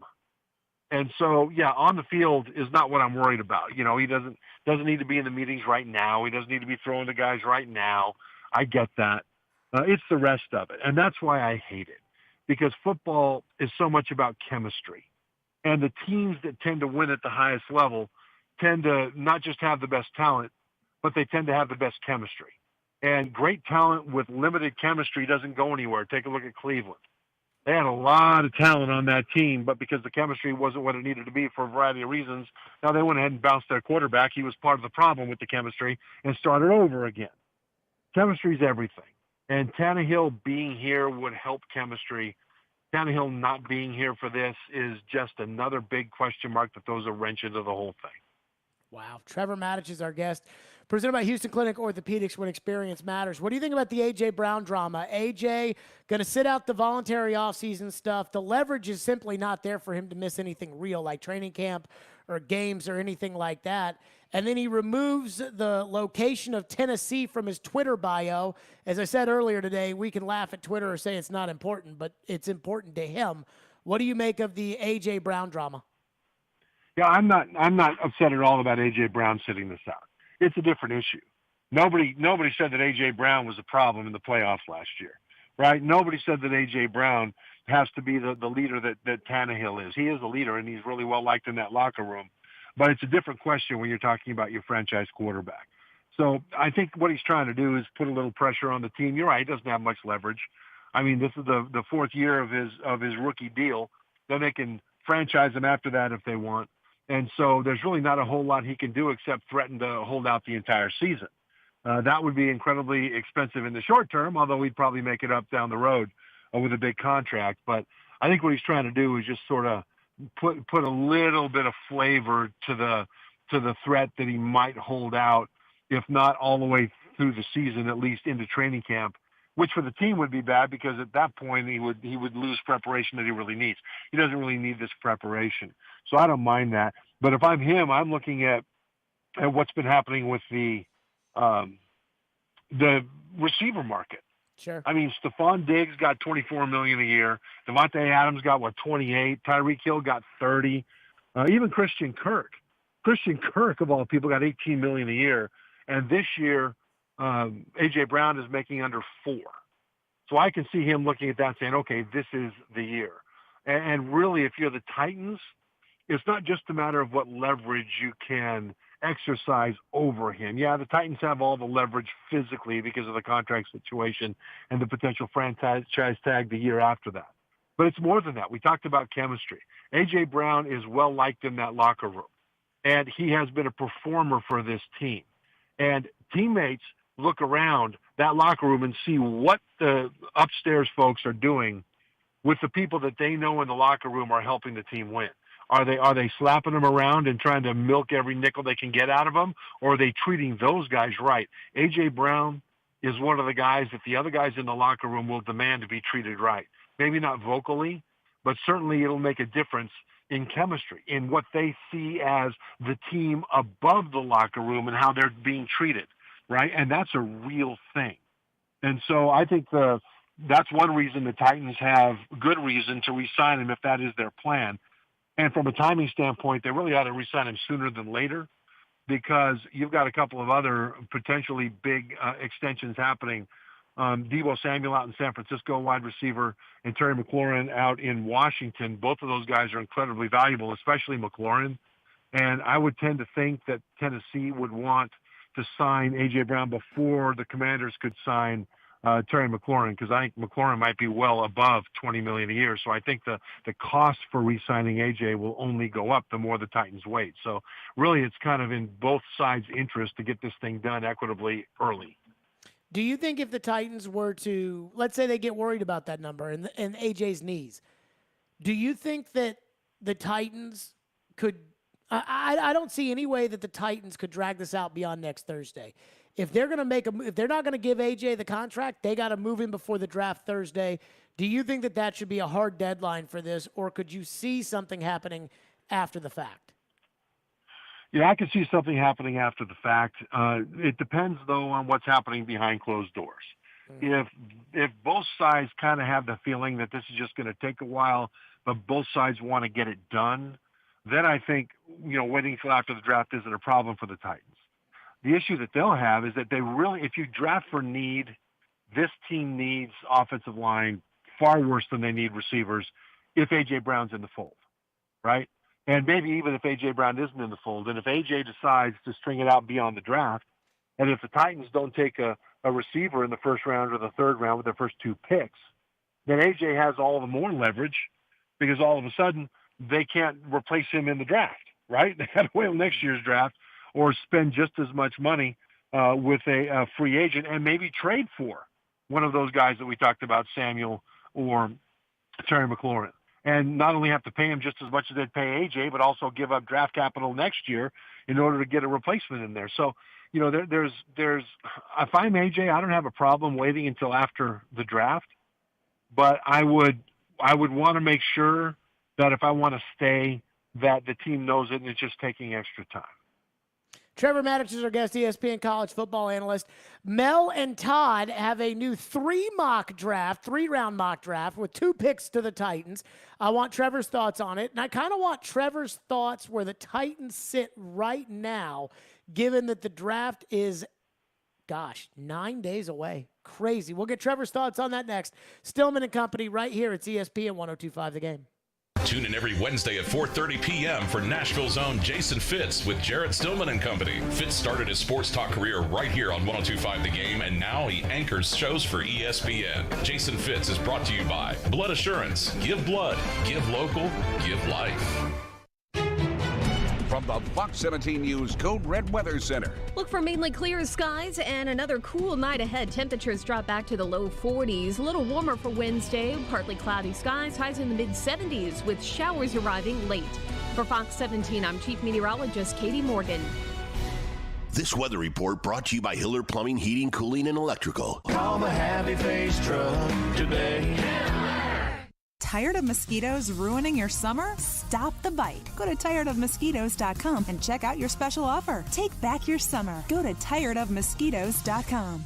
Hey guys, it's the new year. Are you still struggling with erectile dysfunction? I've yet to meet anyone that enjoys timing those intimate moments around a pill. Well, now you don't have to. The advanced wave technology at Hillside Medical has been shown by Cambridge University and the Cleveland Clinic to restore and even regrow blood vessels. It can improve circulation and eliminate erectile dysfunction. No pills and no side effects. If you're ready to put a stop to your ED, call us in the next 2 minutes and you'll receive a consultation, assessment, and blood flow ultrasound free, plus a special gift that produces immediate results in the bedroom. You're going to love that. Trust me. This is a $600 value, free to callers now. 615-576-5000. That's 615-576-5000. Guys, get rid of your ED and get that spark back. Call Hillside Medical now to qualify. 615-576-5000. Music City. Start a profitable new chapter of your life and be your own boss with your very own Little Guys Movers franchise. In fact, no matter where you are, from Green Hills to the Gulch to down in Franklin, if you can hear my voice, there's an affordable, profitable Little Guys franchise opportunity nearby. Use your existing 401k to invest in yourself. Financing options are available. Join a team with 30 plus years of growth and good times. Learn more at littleguysfranchise.com. That's littleguysfranchise.com. And then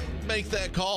At Copper Branch, they live life to the fullest. Food is your energy and your life. Located in the heart of downtown Nashville, their goal is to serve you, your friends, and family quality, great-tasting, plant-based power foods. Visit Copper Branch at 601 Church Street for breakfast, lunch, and dinner with convenient and validated parking during library hours, and download their app for curbside pickup. Or come out for songwriter and live music nights several times throughout the week to empower, energize, and feel your best. Visit Copper Branch today.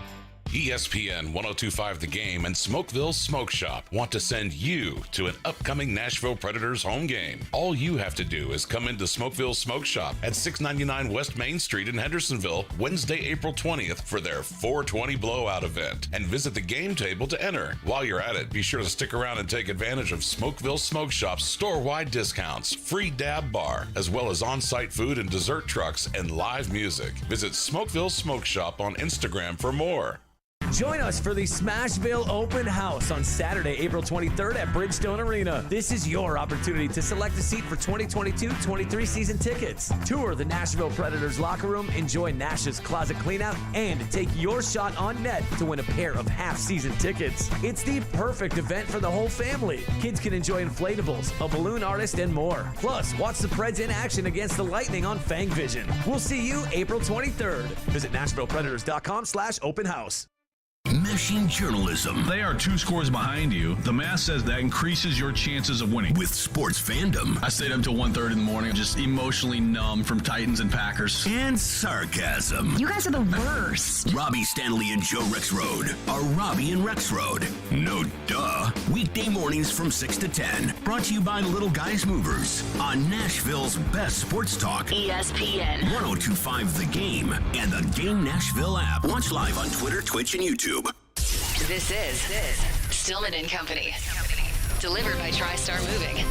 The NFL Draft is a week from Thursday, and the Titans will have 1 pick on Thursday and 1 pick on Friday.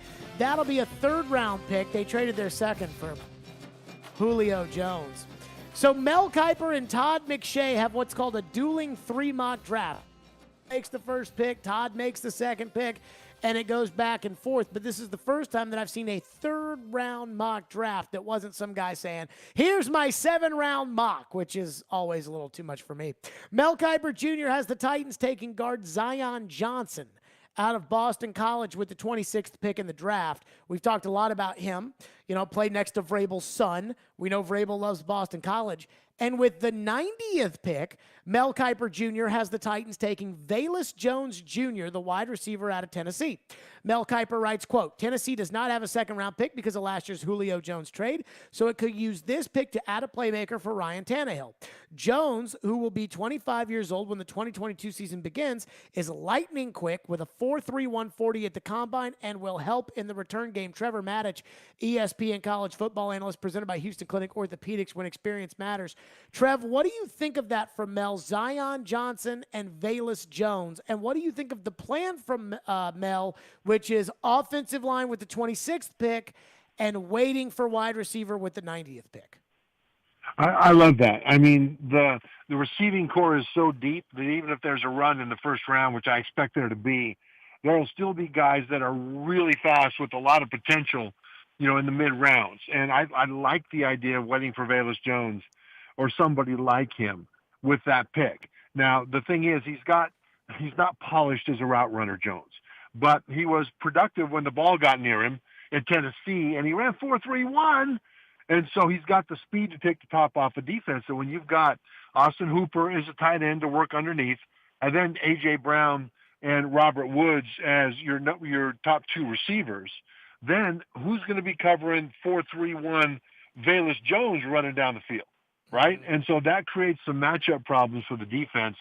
And I like that because they can get that kind of a threat and hopefully coach him up to be a more complete receiver once they get it. From a standpoint of offensive line in the first round, again, as long as Zion Johnson fits their grade among available players at the 26th pick, then I love him. We've talked about him in the past. He can play all three positions. He even played center at the Senior Bowl, which he didn't play in college, and looked like he'd been a center all his life. He performed exceptionally well there, did really well in the combine, which makes me worry that maybe he won't be available at the 26th pick, though somebody will take him before that. But again, a potential run on receivers means that as long as there's a little mini run on quarterbacks and four of those guys at least get taken in the first round above Tennessee, that ought to push a guard like Zion Johnson down into range. But this Tennessee offensive line, man, there's so much conversation about the quarterback and receiver positions. I am really worried about the offensive line. Because at left guard, you've got in their depth chart right now two guys. I mean, Aaron Brewer filled in for Roger Saffold last year really well, but he's 6'1", 274, right? And so I don't know that you want to really count on him to be your road grader at that position long term as the starter. And then Jamarco Jones, the free agent from Seattle that they signed, he's kind of a role player, can play, guard and tackle, which is good. But once again, he's not Saffold, not even close.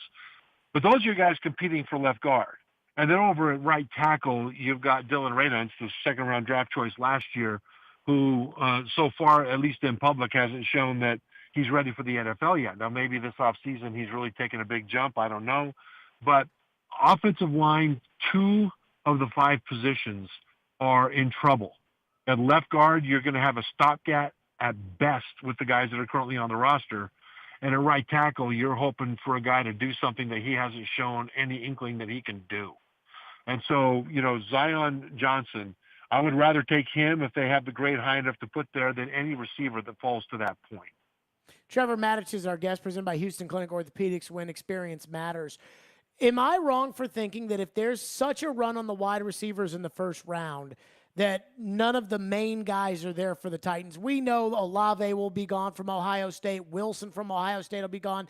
Drake London from USC will be gone. But even the Jahan Dodge, John Burks, and all those other guys are gone too, that the Titans will have their choice. Maybe not have their choice, but they'll at least be able to pick either Zion Johnson, Kenyon Green, the guard out of Texas A&M, or Tyler Linderbaum, the center out of Iowa. Do you feel confident that if there's not a receiver there, one of those 3 interior offensive linemen will be there, and would they be good picks for the Titans? Yeah, I think they will, just because of the zero-sum game that the first round is. There's only 25 picks above the Titans right now if they stay in the same spot. And the more, and the draft tends to run in streaks. You tend to get runs on positions. And so if that happens at wide receiver, you push them down. I think it'll happen at tackle too. I mean, there's some really good offensive tackles available at the top, and there's a couple other guys that are really good prospects. Trevor Penning out of Northern Iowa is one of the guys we've talked about maybe falling to the Titans, but he's performed so well at the Senior Bowl and at the Combine that it looks like he'll be taken above that. Well, that means that there's somebody else is going to drop down below. We've talked a little bit about the possibility that they'll take an injured receiver out of Alabama, Jamison Williams, who would be a top 10 pick, but he got an ACL. And maybe the run on everybody else might push him down to 26, and that would be an intriguing possibility. But from a standpoint of who's available there, I think that you've got, a couple of good options at interior offensive line that you mentioned that could be there. There's a couple of interesting tackles that will likely be there. Guys that could play right tackle, Tyler Smith out of Tulsa, who's a real solid player.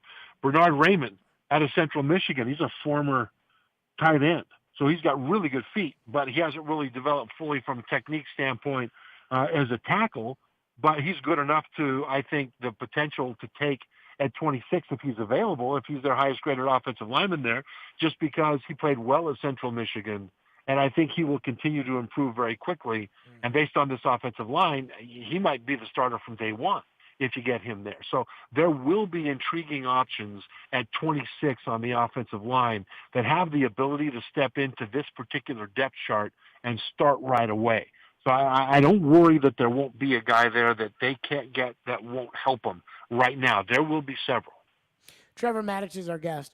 Trevor, Jahan Dotson is a name Mel Kiper mocked last week to the Titans, and he didn't have a great combine, unlike the other wide receivers.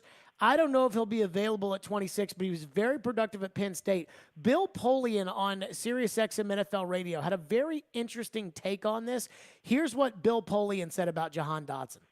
Jahan Dotson from Penn State, he might go in the first round because he can really run. He's a legitimate 4.4 guy, but he's 5'11", 184. So he's been really productive at Penn State. Very quick, great separator, great run after catch. He's got 6 touchdowns of plus 60 yards. So he can go down the field and he can run after the catch. There may be people who would go up in the bottom of the first to get him. Although the size is, that's Marvin Harrison's size, when Marvin Harrison was the 17th pick in the draft. Basically alluding to the fact that you may not like the size on Dotson, but when Bill Polian talks about you in comparison to Marvin Harrison, my ears perk up. What do you think about Dotson? Would he be a good pick if he's available at 26? Yeah, he would be a good pick. I mean, if he's the highest guy graded over those offensive linemen we talked about. The thing about Dotson, and Bill talked about this, is that he's got the ability to separate. I mean, you see him vary his speed. You'll see routes with three different speeds. Most receivers in college will have 2. They'll start out and then they'll kick it into high gear. Dotson is one of those guys that has another gear on top of that he can use to get that final separation. And so he got a lot of credit, or his quarterbacks did at Penn State, of throwing him open. Look how they threw Jahan Dotson open. Well, to me, it was less throwing him open than that Dotson saw that ball coming down and hit that extra gear that other receivers wouldn't have, that other receivers wouldn't have been thrown open because they don't have it. And another thing that gives him is the ability to take a short pass and turn it into a long run after the catch. There are a few receivers that have that ability, none of them really better than Dotson once you get past the first 3 or 4 guys. And that's important because, once again, coming into this roster with A.J. Brown, Robert Woods, the third best cover guy is going to be on Dotson. And he's going to be able to outrun that guy. He's going to be able to hit that extra gear and get into open space and turn a 5-yard slant into a 15-yard gain. And so he's one of those guys that can help immediately just because of that. Yeah. Trevor Matich, ESPN college football analyst, joining us on the program, joins us every Tuesday at 4:30. Trev, great stuff this week. Great stuff on Tannehill and A.J. Brown, too. Those were some takes, and you know me, I like takes. Great stuff, Trev. Appreciate you, as always. We'll talk next week. Thank you, Jared. Yep, he's the best. Trevor Matich. Presented by Houston Clinic Orthopedics. When experience matters. I mean, he is the best, in all seriousness. Boy, did he have some takes today on Tannehill. Trev came in spicy. I mean, yeah, you know what? He had some takes on Tannehill, and I have a feeling you will hear those takes discussed at length tomorrow. I can just say that. Coming up next, Predators got a big game against Calgary. But I'm going to do something that I almost never do when it comes to a big game, which is the standard that I have for a big game. And I'll explain what that means coming up next. I'm going to do something that I almost never do now, too. You know what that is? Give away some tickets. I'm giving away Sounds tickets. Woohoo! And you know I love the Sounds. Be caller 5 right now at 615-737-1025, and you're going to win a family 4-pack of tickets to see the Sounds take on the Charlotte Knights, the AAA affiliate of the White Sox, at First Horizon Park this Sunday. And you know how much I love going to the Sounds games, so you will love it too. It's great for the family. It's great for everybody. Enjoy the Sounds game. Good luck to you on that one. Stillman and Company, it's ESPN 1025 The Game. The voice of reason. 274 yards, 2 interceptions, 0 touchdowns. You're not going to win a game that way. The voice of the fan. I'm tired of let's just give it to a quarterback. The voice of Nashville sports is your home of Nashville's best sports talk. ESPN 1025 The Game and the Game Nashville app. ElectronicExpress.com. We make it happen. This segment of ESPN 1025 The Game is brought to you by Train Heating and Cooling Systems. Tested, retested, engineered, and re-engineered to keep up with you. We run together. Visit traininfo.com to find your local independent train dealer. Traininfo.com. It's hard to stop a train. The racing, the big one, the camping. It's all just bigger at Talladega. And with a doubleheader on Saturday and the premiere of the next-gen cars on Sunday, it's just going to keep getting bigger and bigger and bigger. NASCAR's biggest and baddest track is back. The Talladega NASCAR Weekend, April 23rd through the 24th. Get your tickets now at TalladegaSuperspeedway.com.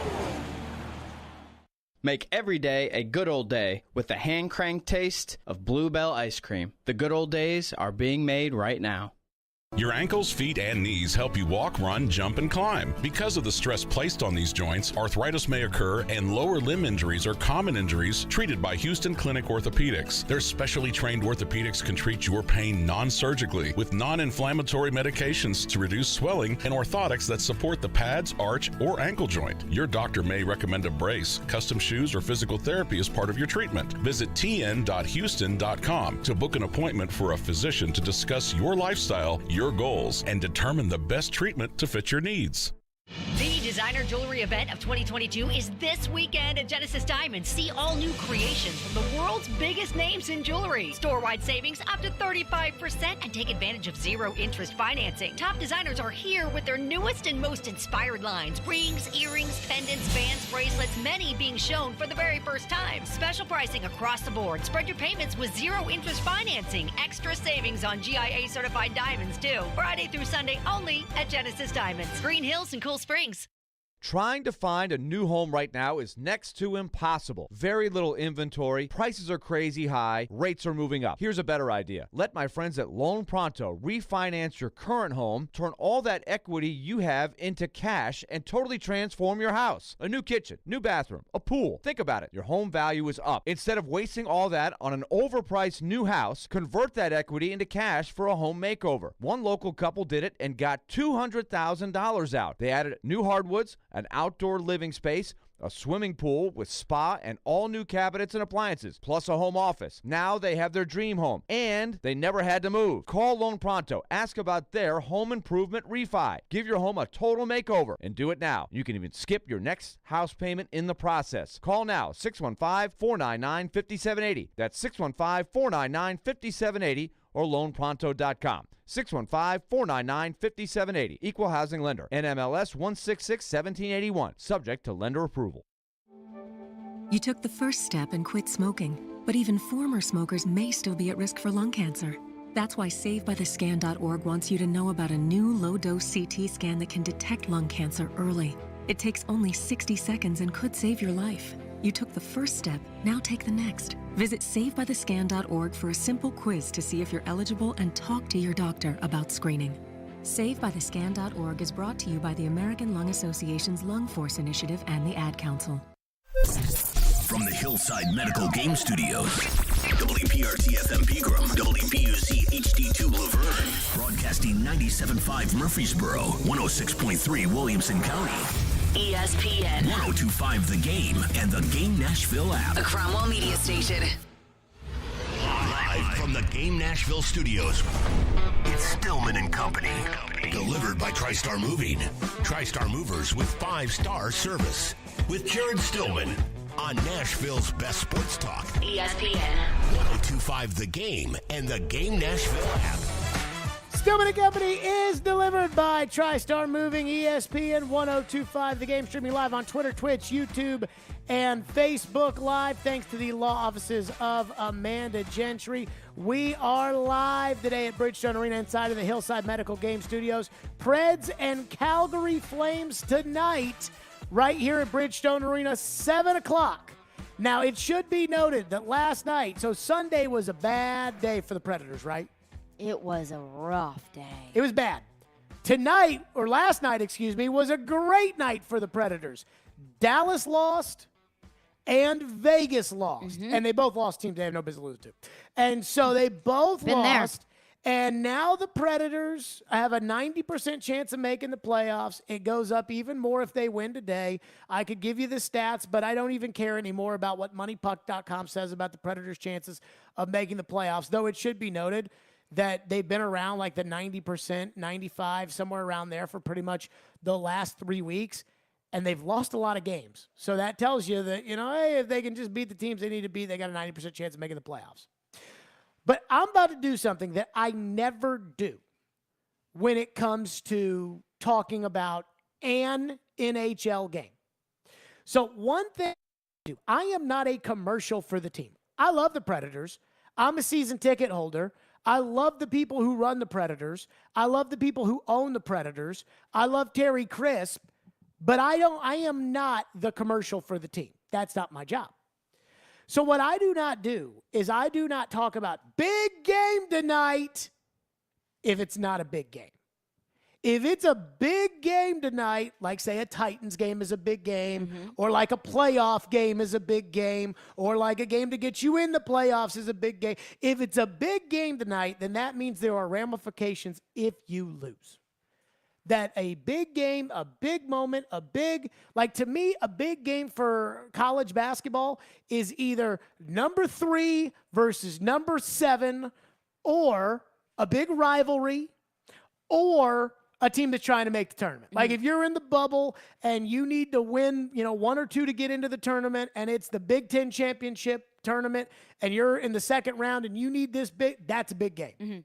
But 1 of 162 in baseball is not a big game to me. And I am not going to sit there and act like if the Braves lose on this random Thursday against the San Francisco Giants in the middle of May, then the Braves, no, it just doesn't matter. And 82 games, NHL, NBA, for the most part, that's kind of how this works. Tonight is a big game. And I'm going to tell you why tonight's a big game. Not just because the Predators are trying to make the playoffs and it's important for them to be able to do it or anything like that. Not because, they really, really need, the 2 points or that doesn't matter to me tonight, right now. But there's 2 things at play in tonight's game that matter. If the playoffs were to start today, Caroline Fenton, who are the Nashville Predators playing? They were playing the Colorado Avalanche. Wrong. Calgary? Yes. Are they in 5th place or 4th place right now? Because of the loss that Dallas had last night, they technically don't have as many games in hand as they did. So got therefore, it. So they would be playing Calgary. It's a technicality, but yes, Dallas's loss jumped the Predators into 5th place. So, 4th place, which is the important thing here. The important thing is that if the playoffs were to start today, you would be playing Calgary. The most likely matchup is that you're going to play Calgary. And so you've got this game, and I believe next Tuesday, as the last 2 cracks, but you play the Calgary Flames. So winning, and winning's important, you need the 2 points, but competing with Calgary is more important than anything else. For that reason, as far as getting ready to play the Calgary Flames. If you play the Calgary Flames tonight and you play them as close as you played the Edmonton Oilers last week, Calgary's going to walk out of here with all kinds of confidence. They may not even have to play anybody next Tuesday. They're going to sit there and say, well, we know we can beat the Predators. Then you're going to have to play your best game against them. They're going to put all their backups in there because it won't matter to them. So you got to be careful of that. You need to be able to believe that you can beat the Calgary Flames if you play them in the first round of the playoffs. So even if you lose to them, say 3-2 or 4-2 on an empty net, if you lose, at least you can walk away saying, we competed. You do what you did against Edmonton last week, and there's going to be a lot of people outside the team, outside the building, that think, well, you can't play with that team. I mean, you can't play with St. Louis. They just scored 7 goals in a period on you. You can't play with Edmonton. They came in here, and Connor McDavid and Leon Draisaitl did whatever they wanted to up and down the ice. I mean, you can't play with these teams. You are the bottom of the barrel. That's why you're playing with Chicago, and you're in overtime with San Jose.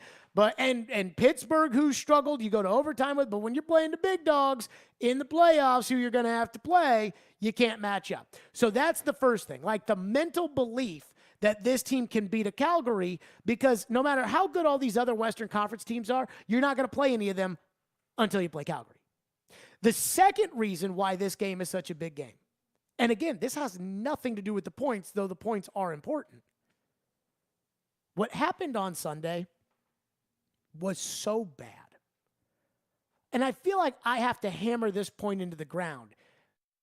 To the coach talk about it, or you listen to the general manager talk about it, as I did today listening to David Poyle talk on the midday show. Everybody seems to be living in this make-believe island where the Predators could have scored 3 goals in the first period, could have been up 3-0 or 3-1 at the end of one, but they missed a couple of gimmies, and because of that, they were only tied 1-1 going into the second period, in which St. Louis scored 7 goals. And that really bothers me, because as Eric Dickerson once said when reaming out the newly formed LA Rams, who had just come from St. Louis, he felt like there was too much Jeff Fisher talk about if we had another quarter or if we hadn't fumbled the ball. And Eric Dickerson said, that's how losers talk. And in Los Angeles, Eric Dickerson said, they want to win. They don't want to almost win. So when I hear the coach get up there and talk about, well, we deserved a better fate in the first period, and I hear the general manager on the midday show today talking about how it could have been 3-0 or 3-1 at the end of one, I think to myself, man, you are really grasping at some straws. I mean, that's how bad Sunday's game was.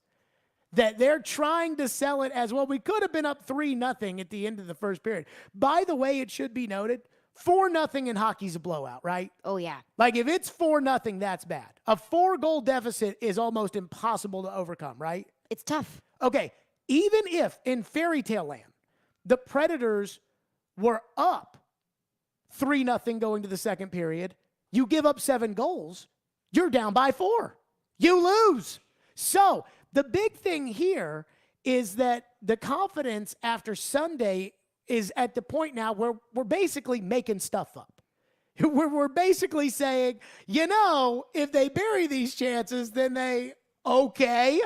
I mean, and if Patrick Hornquist doesn't score in Game 6 of the Cup final, and if the ref doesn't blow the whistle on Colton Sisson's goal, then the Predators win Game 6 and they're going back to Pittsburgh for Game 7. Unfortunately, that's not what happened.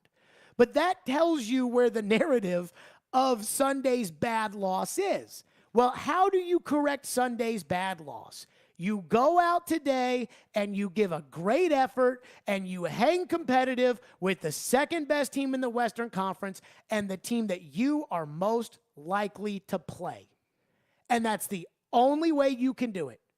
So we can sit here and we can talk about how anything can happen in the Stanley Cup playoffs and that the Predators have proven they can play in the past with some of these teams. We can do that.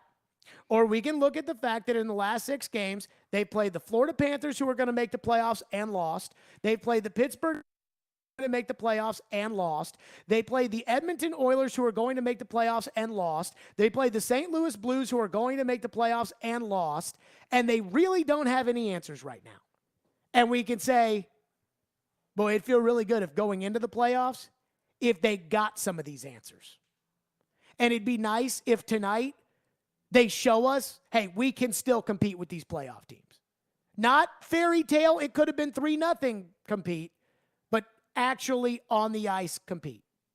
And then the third thing is the points. The 2 points help you get in the playoffs. You need to win 3 of the last 6. You play this team twice. You play the Lightning. You play Arizona. You play Minnesota's on their schedule. Minnesota and Colorado. So tonight's a big one. And if this team doesn't show up, if this is a repeat of Thursday or if this is a repeat of Sunday, then I think that tomorrow may be 4 hours of talking about the general manager and the coach. That's how big I think tonight's game is. And so with that, we'll get your thoughts on it. 615-737-1025. Caroline's thoughts on tonight's game. Ian's thoughts on tonight's game. What David Poyle had to say about tonight's game. 615-737-1025. We'll get your thoughts in on that here on the program. But I am fired up for tonight's game. And let me just state for the record, I think the Predators are going to play better tonight than they have played. Now, if they don't, then there's going to be some serious talks on this show tomorrow. But I do think that they're going to – I think they understand what's at stake here. 615-737-1025. FanDuel Sportsbook is my official sportsbook app. Go yard all summer long with $5 Dinger Tuesdays on the FanDuel Sportsbook app. This season, all customers will get $5 for every home run that is hit by both teams when you place a $25 to hit a home run wager on a Tuesday MLB game. And the best part about Dinger Tuesdays is even if your bet loses, FanDuel will pay you $5 for every home run. That's right. $5 whole. If you're new to FanDuel, sign up with the promo code JGM to let them know that I sent you. Freddie Freeman went off last night for a home run against the Braves. And even though Dodger Stadium is kind of a pitcher's park, the Braves hit a bunch of home runs there last year in the playoffs. I actually think Adam Duvall's going to hit one tonight. It wouldn't surprise me if Matt Olson answers the bell with a home run as well. So what are you waiting for? Pick your home run hitter and take some big swings for big wins. 21 and older and present in Tennessee. Bonus issues, non-withdrawable site credit expires in 7 days. Max bonus $25. Restrictions apply. See full terms at sportsbook.fanduel.com. Gambling problem? Call the Tennessee Red Line 1-800-889-9789. Do you have that one person or thing that just makes you mad? Join us every Friday at noon on the DDC for You Just Made the List. Fueled by Parman Energy. Visit ParmanEnergy.com. Your one-stop petroleum solution and TriStar Movie on the DDC on ESPN 1025 The Game. You just made the list. Calling a criminal defense lawyer or a divorce lawyer, you may think it's the worst day of your life. It doesn't have to be. If you have quality, competent representation who can guide you through a complex system, we can do that for you. Despite if you've been arrested for a DUI or a robbery charge, whether or not you're going through a divorce or a post-divorce, or demanding your fundamental constitutional right to parent your children. 615-604-6263. AmandaJGentry.com. Bert Kreischer. I have 2 little girls. Little girls are delicate. You can't just raise it like a boy. A boy you put in the backyard like a dog, it raises itself. Bert Kreischer, live at the Opry House, April 21st. Well, I'm at the zoo with my 2 daughters, right? This blind lady comes walking through the zoo. First, I'm like, where does she think she's at? Like, what, does she enjoy the smell of animal poo and the cries of desperation? Like, help, kill me! I'm a monkey on concrete, I want to die! Don't miss Bert Kreischer. Tickets on sale now at Opry.com. Hey, it's Chase McCabe here to tell you about Dr. Kelly Rice Family Cosmetic and Dental Sleep Medicine.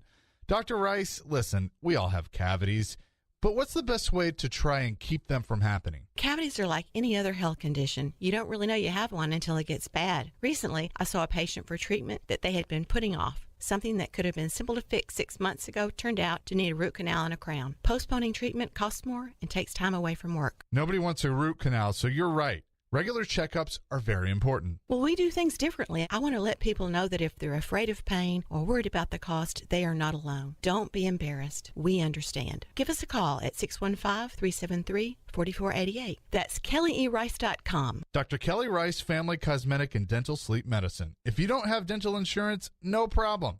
Be sure to join their membership club. Just visit KellyERice.com or call 615-373-4488 now to schedule your cleaning and checkup. You'll certainly be glad you did. Let's add a little red right there.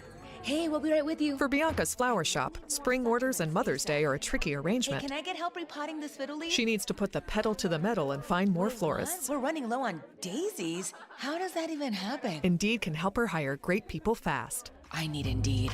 Indeed, you do. Our hiring platform instantly connects you with quality candidates whose resumes on Indeed match your job description. Visit Indeed.com/credit and get $75 towards your first sponsored job. Terms and conditions apply. Interact with Stillman and Company. Call or text the show at 615-737-1025. Driven by WilsonCountyHyundai.com. I mean, this just kind of shows you where we are right now, and I don't think anybody thought it would be easy to make the playoffs, and it certainly turned out that way. And that's why, again, we look for a big rebound game tonight against Calgary in terms of, they're pretty well trying to clinch up first place in their division, so they still got their foot on the gas pedal. And we got to prove that we can play in the playoffs. This could be the team that we play in the playoffs if we can make the playoffs and win a couple of games. It's going to be either Colorado or Calgary. So I look at this tonight as a playoff preview. So let's talk again next week to see how we do this week against teams like Calgary tonight and Tampa Bay on Saturday, Minnesota on Sunday. I mean, this is a tough task for sure to make the playoffs. There you go. That was David Poyle today with his weekly interview on Darren, Donick, and Chase. And you heard it right there, the way we're playing, and it's a big one. It's a playoff preview tonight against Calgary. And so for me, it's threefold. One, you got to prove to yourself that you can play with these guys because you're probably going to have to play them. And you got to prove to yourself that you can play with them because right now you can't play with Edmonton. You couldn't play with St. Louis. So you got to prove to yourself that. Two, I think this is also important. What's the response from what happens on Sunday? I mean, that Sunday's game was so horrible that, again, like I talk about this mythical fairy tale island about it, could have been 3-0. I mean, well, even if it was 3-0, that wouldn't have mattered. It wouldn't have mattered. That's how bad it was. Is that it could have been 3-0 and it still wouldn't have mattered, and it wasn't 3-0. That is, and so what's the response? What's the response from the Predators? And then the third thing is the points. Do you think I'm putting too much into a Tuesday night home game against Calgary? No, because it's not just a Tuesday night home game against Calgary. If this was December, then I would say cool your jets. Like, it's not that serious. Sure. But it's not December. It's mid-April. And the Predators, albeit I feel confident that they're going to make it into the playoffs, but it's not just about making the playoffs at this point, although that's incredibly important.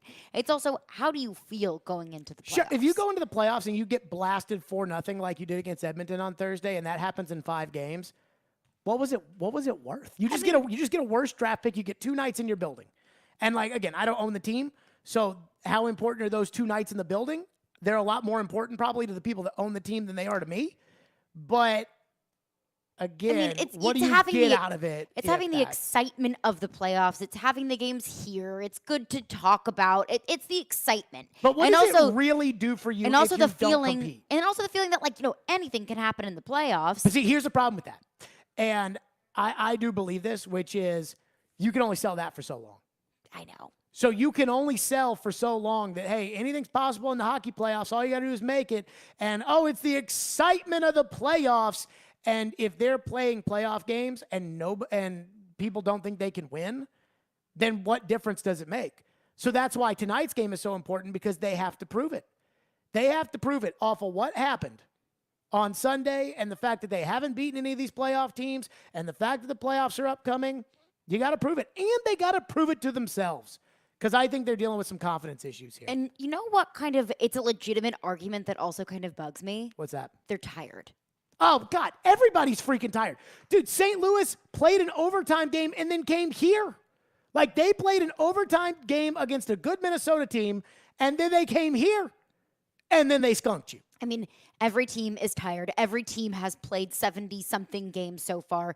Every team isn't 100% healthy. Who's using the they're tired excuse? A lot of people. I mean, I see text line, Twitter. I don't have a specific text up, but just the idea and the excuse that, they're tired. I know. I'm sure they are. If that makes that but way, they aren't the only hockey team that's played 70-plus games so far. If that makes that way to the mythical, we could have been up 3-0 island, then I'm going to lose my mind off of it. Let's go to your phones. 615-737-1025. Phone lines driven by WilsonCountyHyundai.com. Sammy has been waiting patiently, wants to get in on the Predators. Thank you for calling.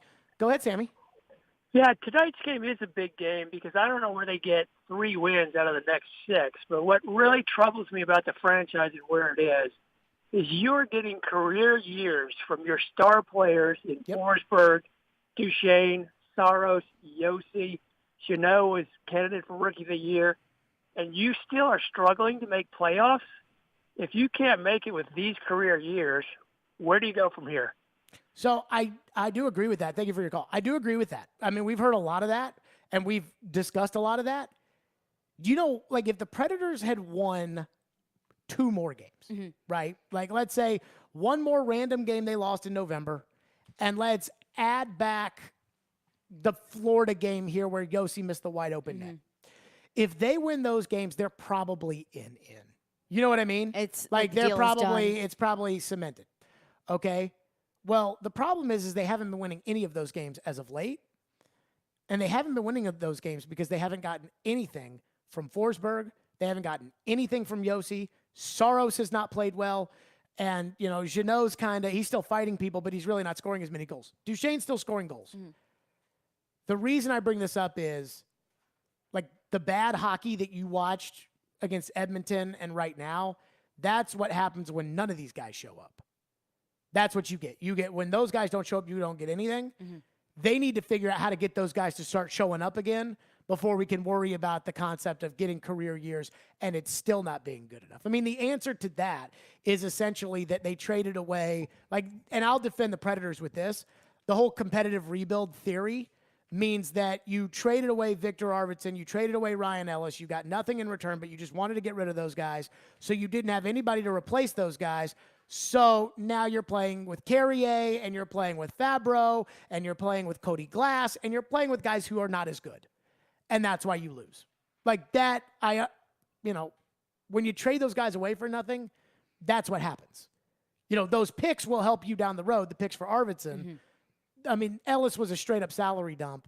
That's how you get in this position. So, but to that point also, I think it's like there are these players that are having career years, and that's really a majority, if not the only production you're getting out of this team. Nick Cousins randomly scores, which I've started to notice a lot more. But you are right. That a majority of the production you're getting from Yossi and Forsberg and Duchesne. The truth is the young players aren't good enough. That's what it is.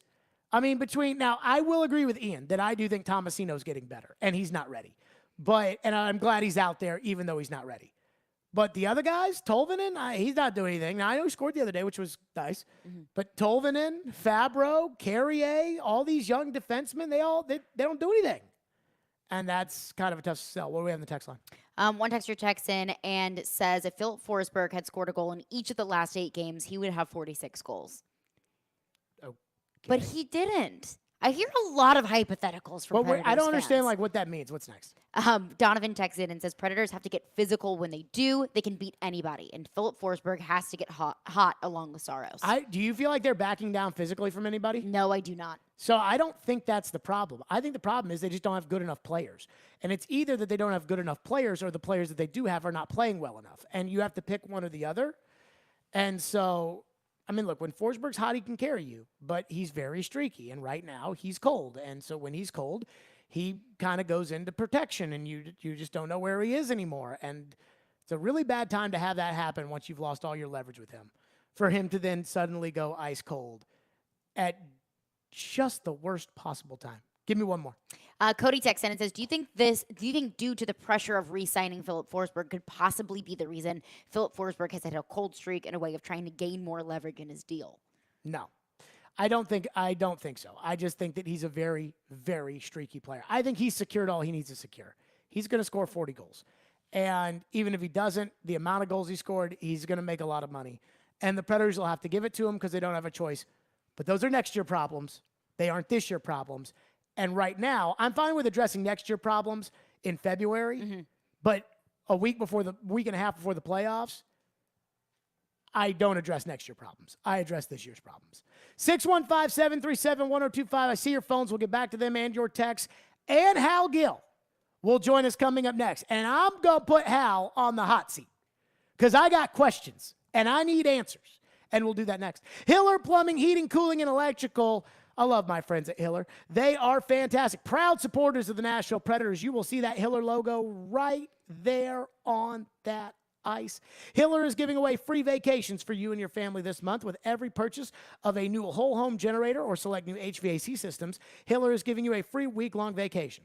With every purchase of a new tankless water heater, Hiller is giving you a free weekend vacation, and they're giving you a Visa Rewards card to help pay for your gas to get you there. Choose from over 400 Marriott, Wyndham, Hilton, or Hyatt hotel properties and take advantage of this unbelievable deal while you can, because these deals are only available for a limited time. So make sure you schedule today. Visit happyhiller.com for all the details. As always, happy you'll be, or the service is free. Those are my friends at Hiller Plumbing, Heating, Cooling, and Electrical, proud supporter of the Preds, the Vols, and Vandy. Hiller, call the Happy Face Truck today. This is Tanner Janot, and this is Smashville. And now down the right wing side, Tanner Janot. His shot, he scored!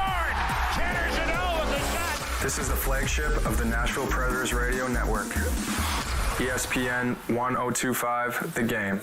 Spring has sprung, which means it's time to renew your home with Social Furniture. It's their Spring Fling sale, where all furniture is up to 50% off. That's right, up to 50% off on top name brands such as Serta, Sealy, Simmons, Caracol, Bernhardt, and Woodhouse. At Social Furniture, you'll find new bedroom furniture, mattresses, and sofas, all up to 50% off. Spring into Social Furniture today on Charlotte Avenue in West Nashville. Shop local, shop social. Social Furniture is a proud supporter of your Nashville Predators. Bill Burr, slight return. My wife always says the same thing. She's always just like, where did that come from? You just go from 0 to 100 in 2 seconds. From his Netflix specials and F is for Family, Bill Burr, slight return. Friday, April 22nd, Bridgestone Arena. First of all, I idle at 75 miles an hour, all right? So don't give me this 0 to 100. I walked into this restaurant at 75. I could hear that guy talking too loud on his cell phone from the parking lot. Tickets on sale now at Ticketmaster.com. Parman Tractor and Equipment is your one-stop tractor and equipment solution, and Middle Tennessee's Link Belt and Takeuchi dealer. Rent or purchase a track loader, mini excavator, large excavators for your job site, or something in between. Parman is now hiring and seeking qualified candidates for construction equipment truck drivers, service technicians, and more. Apply at ParmanTractor.com or call 615-865-7800. Come be an employee owner with the Parman team, your Middle Tennessee Link Belt and Takeuchi dealer. This summer, saddle up in Smashville as the Music City hosts the hottest party of the summer, WWE SummerSlam. Nashville. For the first time ever at Nissan Stadium. A little bit country, a little bit rock and roll, a whole lot of kick-ass. WWE SummerSlam. Saturday, July 30th. Live worldwide from Music City's Nissan Stadium. Tickets on sale this Friday at Ticketmaster. Get in the zone, AutoZone. Welcome to AutoZone. What are you working on today? Thinking about gas mileage? Keep your engine at its best with clean oil from Pennzoil Platinum Full Synthetic. Got an older vehicle? Use Pennzoil Platinum Full Synthetic High Mileage. Right now, you can get 5 quarts with an STP Extended Life oil filter for only $35.99. Get what you need for better fuel efficiency at any of our 6,000 stores or on AutoZone.com. Get in the zone, AutoZone. Restrictions apply. Bank of England Mortgage has been helping Americans live the dream of home ownership for over 100 years, since their humble beginnings in England, Arkansas. They've gone from a community bank to a nationwide mortgage lender. BOE delivers innovative mortgage products with superior customer service and the most knowledgeable loan officers in Nashville. Find your nearest location in Middle Tennessee at BOE1214.com or call 615-823-1215. Bank of England Mortgage is a division of Bank of England Mortgage. Equal housing lender, member FDIC, NMLS 418-481. ESPN's Turon Davenport breaks down the Titans like no other. On the field chemistry, I don't think it's going to be a problem. It's just going to be a process. Catch TD Mondays at 11, Thursdays at 3, and Fridays at 8. Plus, the Talking with TD podcast drops every Wednesday. When you draft players, it's not just for one season, it's for a career. Nashville's best sports talk. ESPN 1025 The Game and the Game Nashville app. Hey, this is Pete Weber. You're listening to Nashville's best sports talk. ESPN 1025 The Game. Speaking of the St. Louis game, I'm sure you don't want to dwell on it, but it is kind of interesting. Like if you look at like expected goals, chances, etc. in that game, it looks much different than the 8-3 final. Is that something you talk to your guys about? Yeah, I feel the same way I felt after the game. I think that coming out of that first period, we certainly could have had a 2-3 nothing lead, 3-1, whatever it might be. I thought that we had some breakdowns and where they got some prime time chances that I think are preventable from decision making and just, not letting the game get away from us a little bit in those areas. But, you go back through the game, we had, as you said, it wasn't a situation where I think the score is reflective of the mistakes we made and good on them for capitalizing. But I think, overall, as you said, I think if we were tighter in some areas, I think that the score would have been a bit different. Welcome to Fairy Tale Island, where it could have been 3-0 at the end of the first period. But it was not. It was not. It was not 3-0 at the end of the first period, where the Predators taking on the St. Louis Blues. It was 1-1, and then it was 8-1. Very quickly. Hal Gill joins us on the program, but first let me tell all the fine folks out there that tomorrow Smashville Live is right here on ESPN 102.5 The Game. It airs on Wednesdays during the Preds season from 6 to 7, featuring Preds players, former players, and other special guests. You can watch the show via 102.5 The Game's Twitch, Facebook, YouTube, and Twitter. Be sure to join us all season long for Smashville Live, brought to you by New Amsterdam Vodka, Spring Hill Heating and Cooling, and Red Spirits and Wine in Bellevue. Hal, the Predators got spanked on Sunday. It was a tough loss for the team. And I look at tonight's game, a possible playoff preview against Calgary. I think they need to build some confidence there. But more importantly, I'm looking to the response of what happened on Sunday. How will this team respond? How much do you think that will show us, the response from the Edmonton game and the St. Louis game? I know they got the win in there, sandwiched in between, but how big is that in tonight's game, Hal? Presented by Dunkin' Donuts in their newest next-gen location at 500 Cool Springs Boulevard. Go ahead, Hal. Yeah, this is a tough one. This is going to be you need a bounce-back game, right? Because hey, listen, just to follow up on Hines' quotes, he's trying to coach a team and say, okay, what do I throw out and what do I need to address? And that second period was awful, and they were disjointed, and they fell apart. But you got to look at the full game. And the first period, the second period, they're okay. They played hockey, but you can't give up that second period. So I think Hines has to look at it as, at this time of the year, you don't bag skate your guys on the day off and make their lives miserable. You got to say, okay, it happened, it's over, we got to move on. And so tonight you're moving on against. Hey, these games have been tough. You play the Flames, and you're in one. They're good. They're fast. They're tough. So, the Preds, you need to respond, but they need to respond the right way against a good team. So, there's not too many. They got lucky, right? The couple games from Dallas and Vegas that they threw away. So, they kind of dodged a bullet there. So, maybe make up some ground here tonight. Hal, I'm worried about the Predators getting into the playoffs and getting waxed in 5 games and it not being a close series and everybody saying, well, they made the playoffs and being happy about it. I look at tonight's game as a measuring stick game because I think Calgary is going to be the first-round opponent. How much in your mind would you factor that in as a player?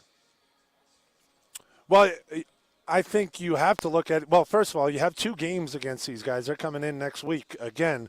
So you have 2 games against them. So you really want to set the tone to try to get, 4 huge points against these guys.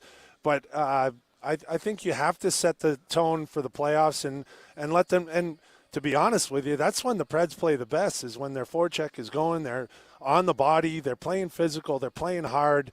I'm not looking for fights. I'm looking for a physical game where they're putting pucks in areas where they can be aggressive. And so I think all that leads into setting the tone for what should be a long series, right? If you play these guys the right way, even if you're looking at playing 4 games, say it's a sweep either way, those are going to be 4 hard games. And I think you have to let them know that now, that if you're going to play the Preds, it's going to be a long physical battle, so you better prepare for it. Hal, what's wrong with Philip Forsberg? You know what? It's funny because you look at what Duchesne, and I put them together because they're both playing good, hard hockey. They're moving well through the neutral zone. They're attacking. They're making plays. They're getting chances. They're just not capitalizing. And I think they're squeezing the sticks a little bit. I don't know where that came from or how it started, but it's been a few games now where they just haven't been able to pick the corner or make that little extra play.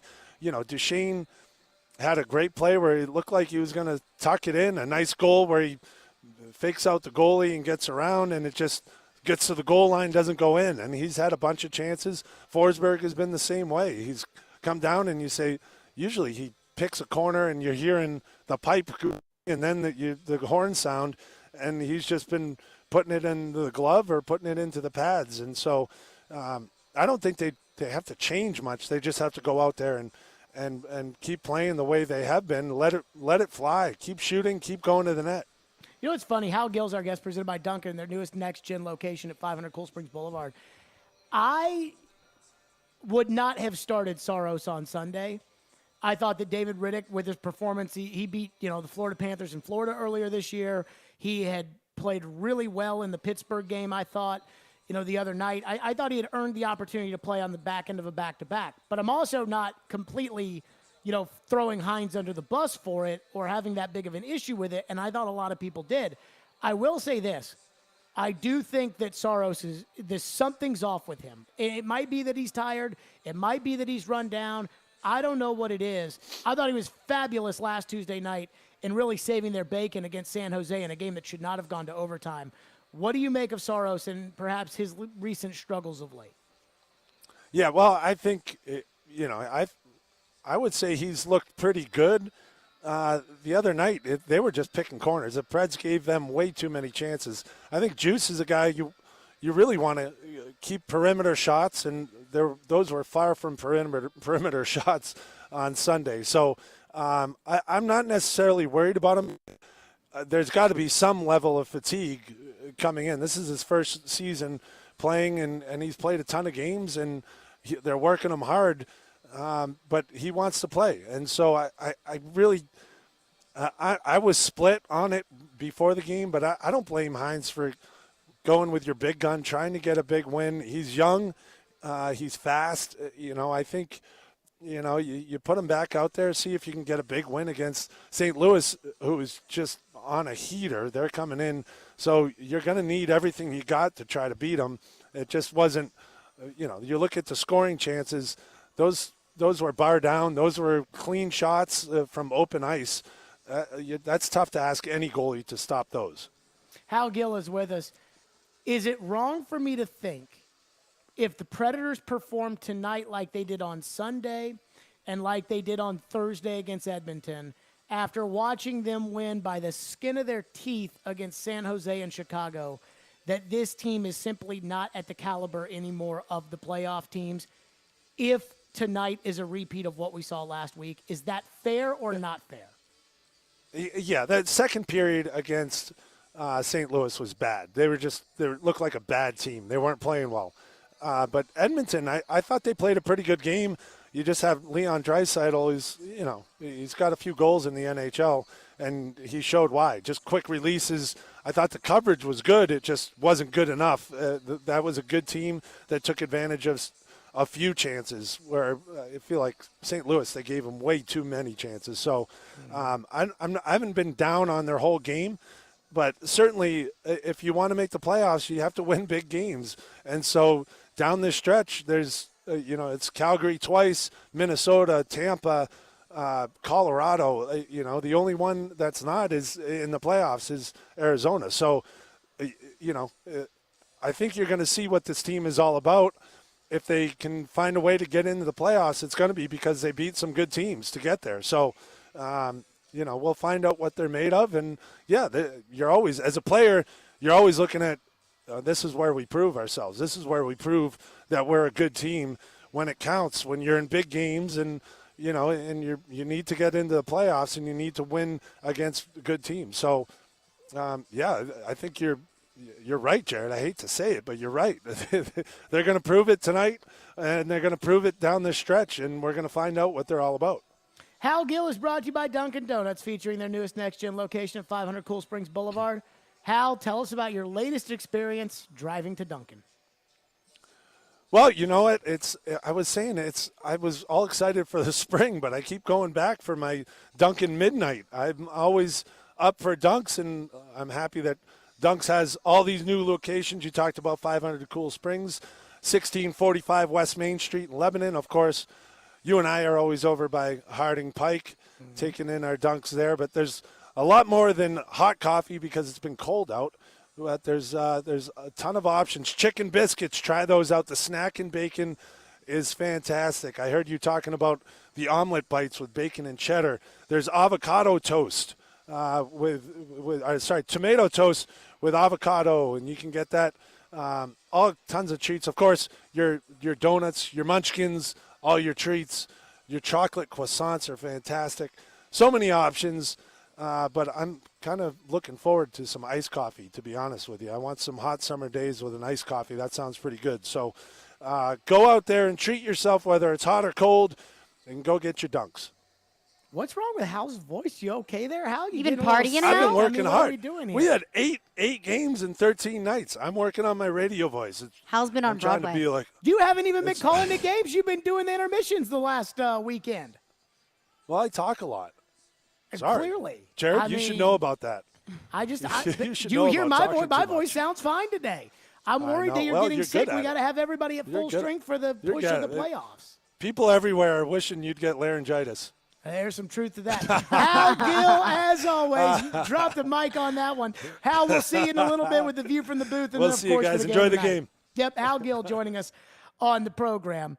I do have one big pick. I asked Hal the question about, hey, if they lose this game, like the way that they lost Edmonton, the way that they lost St. Louis, the way that they've been losing against the playoff teams, is that a measuring stick game? He said I was right. So, again, tonight's a big one. I don't say it's a big one if there aren't ramifications if you lose, or in this case, if you do not play well. But there are ramifications from a point standpoint. Predators game day, we'll get to that coming up next. Plus, we'll get back to your wonderful text, 615-737-1025. Tomorrow, join 1025 The Game at the Smokeville Smoke Shop at 699 West Main Street in Hendersonville from 2 to 5 p.m.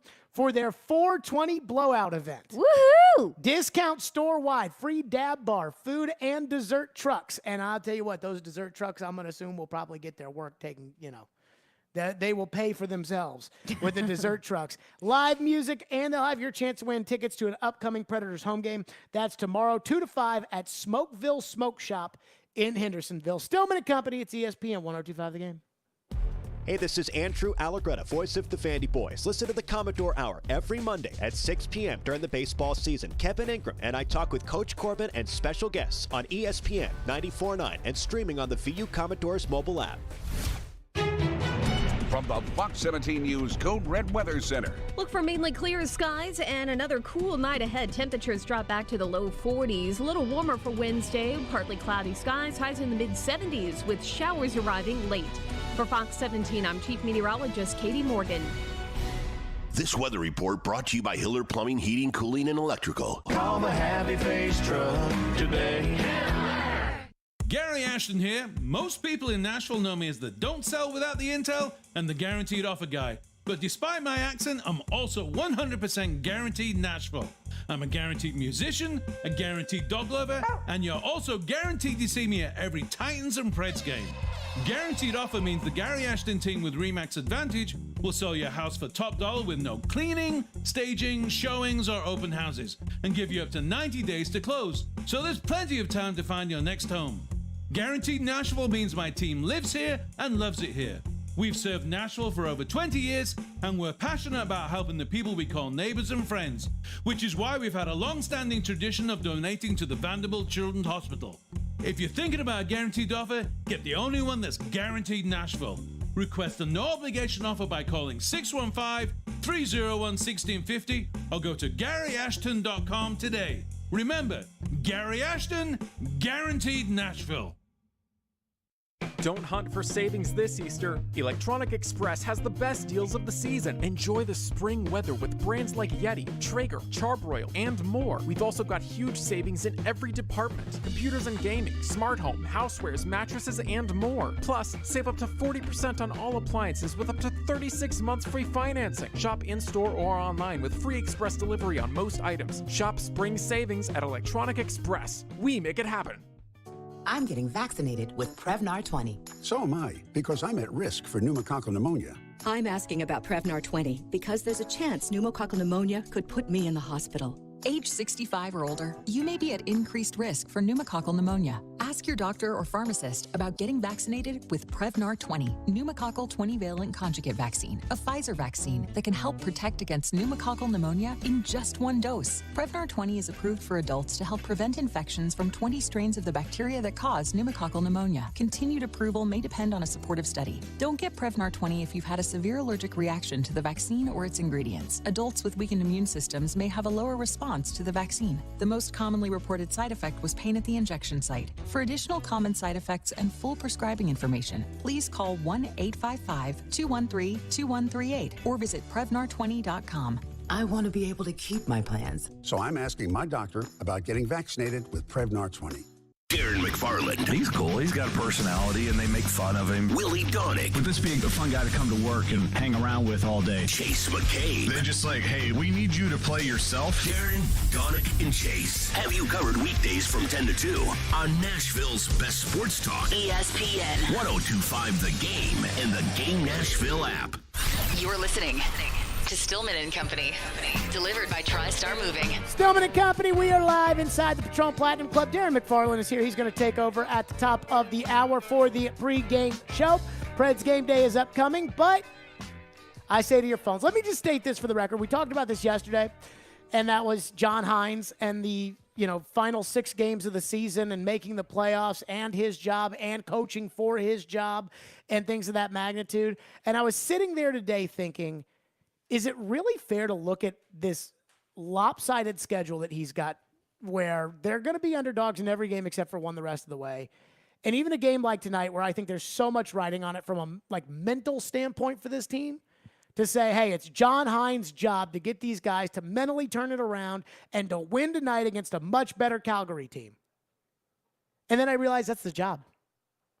Like, I hate it. It's your job as a head coach. But that's the job. This team needs to be in the playoffs. What do we have in our phone lines, which are driven by WilsonCountyHunter.com? Justin from Nashville texts in and says, let's be honest, this team hasn't been consistent since the All-Star break. Barely beating the Sharks and the Blackhawks is not a good omen. We've relied on Yossi and Saros all year. The rest of the team, outside of the top line and Tanner Jeannot, is just not good enough.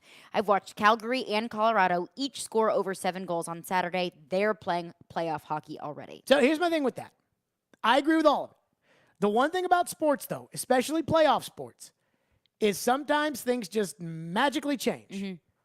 Like, they just magically turn around, and the next thing you know, it's just the Braves bullpen last year couldn't get a save to save their lives. Mm-hmm. And in the playoffs, they were freaking nails for 3 rounds, and they won the World Series because of it. I know it's crazy.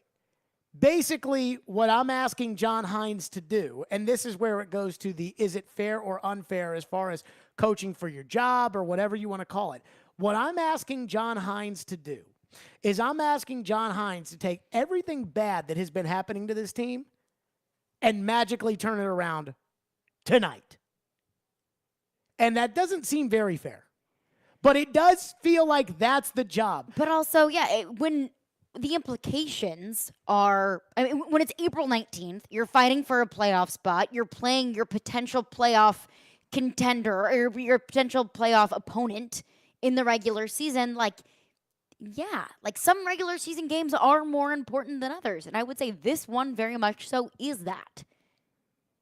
Here's my thing. I remember I was eating breakfast because I did a morning radio show. And so this was after it was over. I was in New Hampshire, and this was 2013. And they were talking on WEEI in Boston. They were talking about whether or not Claude Julien in a Game 7 against Toronto was coaching for his job. And they said yes, that he was. They were down 3-1 in the third period. They tied the game. Maybe it was 4-1. 4-1 in the third period. They tied the game. They won the game in overtime. They went on to the Cup final. Now, they lost to Chicago. But Claude Julien was there for another 3 years after that. Sometimes the line of getting fired and the line of keeping your job is very thin. If they had not overcome that 3-goal third period deficit against Toronto, Claude may have gotten the axe that night.